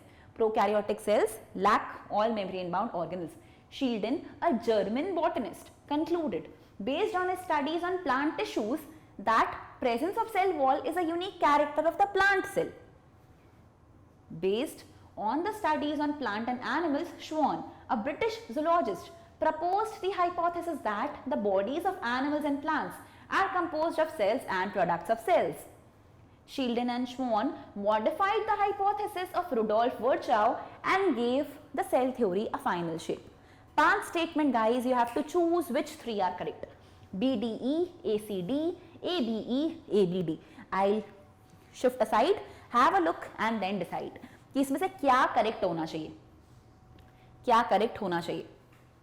So read the statements and find the correct one. जैसे मैंने आपसे कहा था बहुत छोटे छोटे changes करते हैं, तो कुछ बहुत बड़ा चेंज नहीं किया उन्होंने स्टेटमेंट्स में। एक ऐसा पॉइंट उन्होंने ट्वीक करा है जो आपको पकड़ में आना चाहिए। आज की क्लास में से बहुत लंबा डिस्कशन कर लिया है, क्योंकि किसी को समझ आ रहा है? वेरी नाइस, अगर समझ आ रहा है तो ग्रेट। देखो क्या होना चाहिए, एक पॉइंट तो जो गलत है वो तो पक्का यही है, क्योंकि उल्टा लिखा है। इन दोनों ने दी थी भैया, और मॉडिफाई किसने किया था? इसने। तो ये स्टेटमेंट इनने दे दिया है उल्टा हमें, ये स्टेटमेंट इनने दे दिया है उल्टा हमें। तो ये चीज तो हमको समझ आ ही रही है कि ये स्टेटमेंट तो गलत है। अब अगर मैं फर्स्ट स्टेटमेंट की बात करूं ना, तो एकदम करेक्ट स्टेटमेंट है भैया। सेल का शेप वो क्या फंक्शन परफॉर्म करने वाला है उसके हिसाब से वेरी करता है। प्रोकैरियोटिक सेल्स के पास मेम्ब्रेन बाउंड सेल ऑर्गेनल्स नहीं होते, ये बात भी सही है। और श्वॉन ही वो थे बच्चा जिन्हें प्लांट्स और एनिमल्स को स्टडी करके ये बताया था कि वो सेल और सेल प्रोडक्ट्स के बने होते हैं। तो ये स्टेटमेंट भी सही है। अब ये स्टेटमेंट है जो कि गलत है, मतलब क्या सही है? ABD। तो ABD सही हो गए, गलत हो गया C और E। अब C क्यों गलत है? क्योंकि यहाँ शील्डन लिखा है, और सेल वॉल वाली बात और एनिमल सेल्स के बाहर एक आउटर लेयर होती है, ये वाली बात की थी श्वॉन ने, ये वाली बात की थी श्वॉन ने। तो ये शील्डन के नहीं श्वॉन का स्टेटमेंट है, ठीक है, शील्डन का नहीं श्वॉन का स्टेटमेंट है। तो इतना बारीक चीज बुक से पकड़ी जाएगी बच्चा, और उस पर क्वेश्चन पूछा जाएगा, ठीक है। तो धीरे धीरे हमें ऐसे क्वेश्चंस को अपनी डेली प्रैक्टिस में लेकर आना है, हैबिचुअल हो जाना है, ताकि बुक की एक लाइन, एक वर्ड हमको बहुत क्लैरिटी से पता हो। अब हम बात करेंगे 11th क्वेश्चन की। The cell as a basic unit of structure of living things was discovered by. तो किसने डिस्कवर किया था भैया कि सेल जो है वो बेसिक यूनिट है स्ट्रक्चर ऑफ लिविंग थिंग्स की? इन्हीं ने, शील्डन और शमैन ने, कोई डाउट ही नहीं है इसमें तो ma'am. Cell organelle present in both prokaryotic and eukaryotic cell. बता दो जल्दी से बता दो आंसर, चैट बॉक्स में आज हो ही जाए। कौन है भैया वो सेल ऑर्गेनल जो दोनों में है?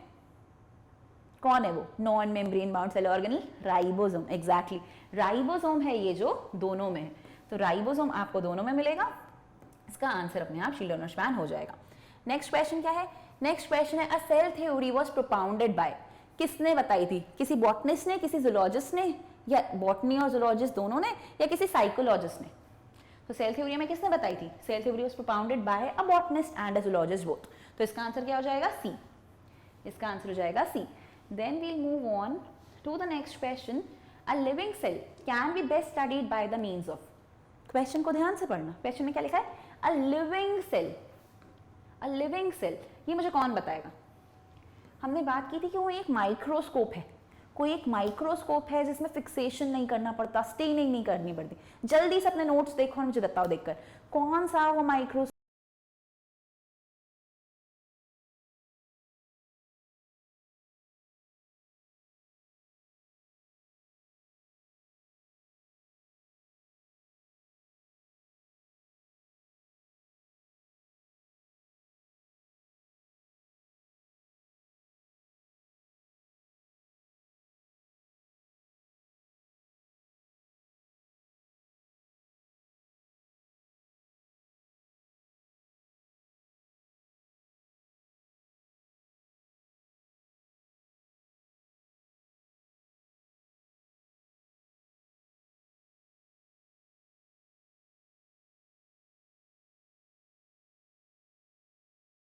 है जो लिविंग सेल को पढ़ने में हेल्प करता था। क्रोमोसोम की कुछ बात हुई थी, छोटी चीजों को नहीं देख पाता था। वेरी गुड, ये है फेस कॉन्ट्रास्ट माइक्रोस्कोप। ये है phase contrast microscope. Then we will move on further and see next question. Next question क्या पूछ रहा है? Electron microscope was invented by. Electron microscope का इन्वेंशन किसने किया था? Without a doubt, man, it's Nolan Ruska. So Nolan Ruska, the answer is C. The answer is C. Very good. तो इसका आंसर हो गया C. अब हम मूव करेंगे स्मॉलेस्ट लिविंग ऑर्गेनिज्म पे। स्मॉलेस्ट लिविंग ऑर्गेनिज्म है माइकोप्लाज्मा गैलीसेप्टिकम। तो ये हो गया हमारा माइकोप्लाज्मा। तो यहाँ से हमको ये भी पता चल गया है। फर्दर मूव करते हैं। Smallest measuring unit in cell biology is. देखो अब ये जो क्वेश्चन है ना, इसके लिए ही मैं तुमसे कह रही थी कि मैं तुम्हें कुछ बताऊंगी। मैं वेट ही कर रही थी क्वेश्चन आ जाए तो मैं बताऊं। देखो क्या है ये है हमारी यूनिट्स की बातें, ठीक है, यूनिट्स की बातें। अब यूनिट की जब हम बात करते हैं ना, तो हमें पता होना चाहिए कि 1 मीटर होता है 100 सेंटीमीटर, 1 सेंटीमीटर होता है 10 मिलीमीटर्स, और 1 मीटर में आपको मिलेंगे 1000 मिलीमीटर्स। 1000 मिलीमीटर्स मतलब क्या हो जाएगा? 1 mm is equal to 10 to the power -3 metres. ठीक है, 10 टू द पावर -3 मीटर्स। अब क्या बात हो रही है? अब बात हो रही है फिलहाल उससे भी छोटी यूनिट्स की, इससे भी छोटी यूनिट्स की, मतलब हम मिलीमीटर से भी छोटा जा रहे हैं। अब जब मिलीमीटर से भी छोटा जाएंगे ना, तो हमें जो यूनिट याद रखनी है वो है माइक्रोमीटर, और माइक्रोमीटर होती है 10 to the power -6 metre. 10 to the power -6 metre. इससे भी छोटा जाएंगे हम, तो हम बात करेंगे नैनोमीटर्स की। तो नैनोमीटर होता है बच्चा 10 to the power -9 metres. 10 to the power -9 metres. और इससे भी छोटा जाएंगे तो हम पहुंच जाएंगे एंगस्ट्रॉम पे। तो 1 एंगस्ट्रॉम होता है 10 to the power -10 metres. 1 to the power -10 metres. तो अगर हम सेल बायोलॉजी की बात कर रहे हैं, ठीक है, सेल बायोलॉजी की, तो सेल बायोलॉजी की जब भी हम बात करेंगे, और इसमें हम बात करेंगे स्मॉलेस्ट की, किसकी? स्मॉलेस्ट यूनिट की, जो हमें मेजर करने में हेल्प कर रही है। तो smallest unit in cell biology will be, क्या होनी चाहिए? क्या होनी चाहिए guys? Smallest unit for measuring anything in cell biology, what it should be? Very good, इतना तो कम से कम दिमाग लगा। It is going to be 1 angstrom. ठीक है, तो 1 angstrom is going to be the smallest. ये होगी हमारी सबसे स्मॉलेस्ट मेजरिंग यूनिट। तो एंगस्ट्रॉम के हिसाब से आप मेजर करोगे, ये हो जाएगी हमारी सबसे स्मॉलेस्ट यूनिट। जनरली जो यूज़ की जाती है वो भले ही माइक्रोमीटर्स और नैनोमीटर्स हैं, बट एंगस्ट्रॉम नैनोमीटर से एक छोटा यूनिट है। तो यहाँ पर हमारा आंसर चला जाएगा एंगस्ट्रॉम। ठीक है, आपको हो सकता है लगे ऐसा कि नहीं एंगस्ट्रॉम तो हम नहीं यूज़ कर रहे हैं, नहीं लिखते हैं, बट नहीं बेटा, हम कई बार उसको यूज़ करते हैं। कॉमनली यूज़ किया जाने वाला भले ही माइक्रोमीटर्स है, बट आप एंगस्ट्रॉम भी यूज़ होता हुआ देखोगे। अब बेसिक यूनिट ऑफ लाइफ क्या है, इसमें कोई डाउट है क्या? बेसिक यूनिट ऑफ लाइफ क्या है? जो चैप्टर का नाम है, cell is the structural and functional unit of life. तो यही हमारा बेसिक यूनिट ऑफ लाइफ भी है। नेक्स्ट है, शील्डन और श्वान ने सेल थ्योरी प्रपोज की कब थी? की कब थी? ईयर की बात हो रही है, तो ईयर था 1838 1839। इसके बाद जब हम फर्दर आगे मूव करेंगे तो यहाँ पर हमारे पास फिर एक वैसे ही क्वेश्चन है मेजरिंग से रिलेटेड। 1 माइक्रोन इज, एक माइक्रोन कितना होता है? एक माइक्रोन कितना होता है? तो अभी हमने क्या बात की थी? 1 micron is 10 to the power -6 metres. ठीक है, और मिलीमीटर क्या था? तो देखो इस तरह से मेजर कर लेना इसको। हालांकि केमिस्ट्री पढ़ चुके होगे तो इसमें तो दिक्कत नहीं आ रही होगी। ये है कि 1 मिलीमीटर्स था 10 to the power -3 मीटर, और 1 माइक्रोमीटर था 10 to the power -6 मीटर। तो इन्हीं दोनों से रिलेशनशिप निकल जाएगा इन दोनों के बीच का, तो वो हो जाएगा 10 to the power -3 मिलीमीटर्स, मतलब 1/1000 mm। ठीक है, तो ये हो गया हमारा इसका आंसर।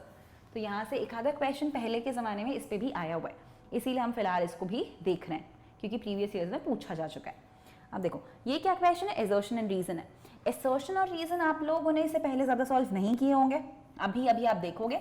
एसर्शन और रीजन स्टेटमेंट्स में क्या होता है, एक हमारे पास स्टेटमेंट होता है जिसे हम असर्शन कहते हैं, एक और स्टेटमेंट होता है जिसे हम रीजन कहते हैं। ये दो इंडिविजुअल स्टेटमेंट्स हैं। ये दो इंडिविजुअल स्टेटमेंट्स, ये हो सकता है कि दोनों आपस में एक दूसरे से रिलेटेड हो, ये भी हो सकता है कि जो पहले वाला है सेकेंड वाला उसका एग्जैक्ट एक्सप्लेनेशन हो, ये भी हो सकता है कि दोनों में से कोई एक गलत हो। तो हमें यहाँ से यही पता लगाना होता है कि ये दो स्टेटमेंट्स क्या इंडिविजुअल स्टेटमेंट्स हैं या एक दूसरे से रिलेटेड हैं, रेलेवेंट हैं, या फिर ये दोनों में से कुछ तो गलत लिखा हुआ है। तो ये हमें यहाँ पर पता लगाना होता है। ठीक है, पहला स्टेटमेंट लिखा है organisms are made up of cells. Organism cell के बने हैं। स्टेटमेंट क्या लग रहा है अपने आप में? इंडिविजुअली बताओ, स्टेटमेंट अपने आप में सही लग रहा है ना कि ऑर्गेनिज्म सेल के बने होते हैं? तो एक बात तो सही है कि असर्शन तो हमारा सही दिया हुआ है, मतलब ट्रू है। दूसरी चीज है, cells are structural unit of living organisms. A cell keeps its chemical composition steady within its boundary. तो क्या लिखा है? यहाँ लिखा है कि भैया सेल जो है वो स्ट्रक्चरल यूनिट है लिविंग ऑर्गेनिजम्स का, तो ये चीज तो सही लिखी है। और फिर ये भी लिखा है कि एक सेल अपने अंदर के केमिकल कॉम्पोजिशन को स्टडी रखता है क्योंकि उसके पास उसकी बाउंड्री होती है। तो बिल्कुल ये बात भी सही है। और ये जो स्टेटमेंट लिखा है कि ऑर्गेनिज्म सेल के बने होते हैं, और ये जो स्टेटमेंट लिखा है कि सेल्स ही स्ट्रक्चरल यूनिट है, मतलब ये इस चीज का करेक्ट रीजन भी है। तो यहाँ से ऑप्शन हो जाता है ए कि ये दोनों चीजें एग्जैक्टली एक दूसरे से रेलेवेंट है। अगर हम बता रहे हैं ऑर्गेनिज्म सेल का बना होता है तो उसके पीछे का रीजन ये है कि हाँ सेल ही तो स्ट्रक्चरल यूनिट है ऑर्गेनिज्म का। तो इस तरह से ये दोनों स्टेटमेंट्स करेक्ट है, प्लस रीजन उसका करेक्ट स्टेटमेंट भी है। ठीक है, नेक्स्ट क्वेश्चन है बेटा हमारे पास एक और एआर। इसमें लिखा है specialisation of cell is useful for organism. क्या लिखा है? Specialisation of cells is useful for organism, मतलब सेल को स्पेशलाइज्ड होना होता है ऑर्गेनिज्म के लिए, जरूरी है कि वो अपने आप को चेंज करे। रीजन लिखा है it increases the operational efficiency of organism, कि अगर सेल स्पेशलाइज्ड होंगे तो ऑर्गेनिज्म ज्यादा अच्छे से ऑपरेट कर पाएगा, ज्यादा अच्छे से फंक्शन कर पाएगा। तो अगेन मुझे लग रहा है कि दोनों स्टेटमेंट्स एकदम करेक्ट है और दोनों अपने आप में ऑर्गेनिज्म की हेल्प भी करते हैं। तो इसका ऑप्शन भी हमारे पास ए ही जाएगा। ठीक है, सो आज हमने हमारा जो टॉपिक था जिसका नाम था सेल स्ट्रक्चर एंड फंक्शन, उसका बच्चा डिस्कस किया एक बेसिक इंट्रो। हमने उसके बारे में बेसिक जाना, हमने जाना what is a prokaryotic cell, eukaryotic cell, membrane bound organelles, non membrane bound organelles, and we looked into the various shapes and sizes of the cell. In the next class we'll be starting with prokaryotic cell. हम start करेंगे हमारा discussion on prokaryotic cell and we'll look into further more questions. तब तक के लिए do read the chapter really nicely and carefully. If you get stuck anywhere, if you found any difficulties, any doubts in the lecture, please drop in a comment. It is going to help us and you in order to get a better understanding on how we'll be approaching further. So let us be your guiding light towards your dream destination, that is NEET 2024, and let us grab you a seat in your favorite medical college. So till then, have a great time studying with us. Take care, guys. Thank you.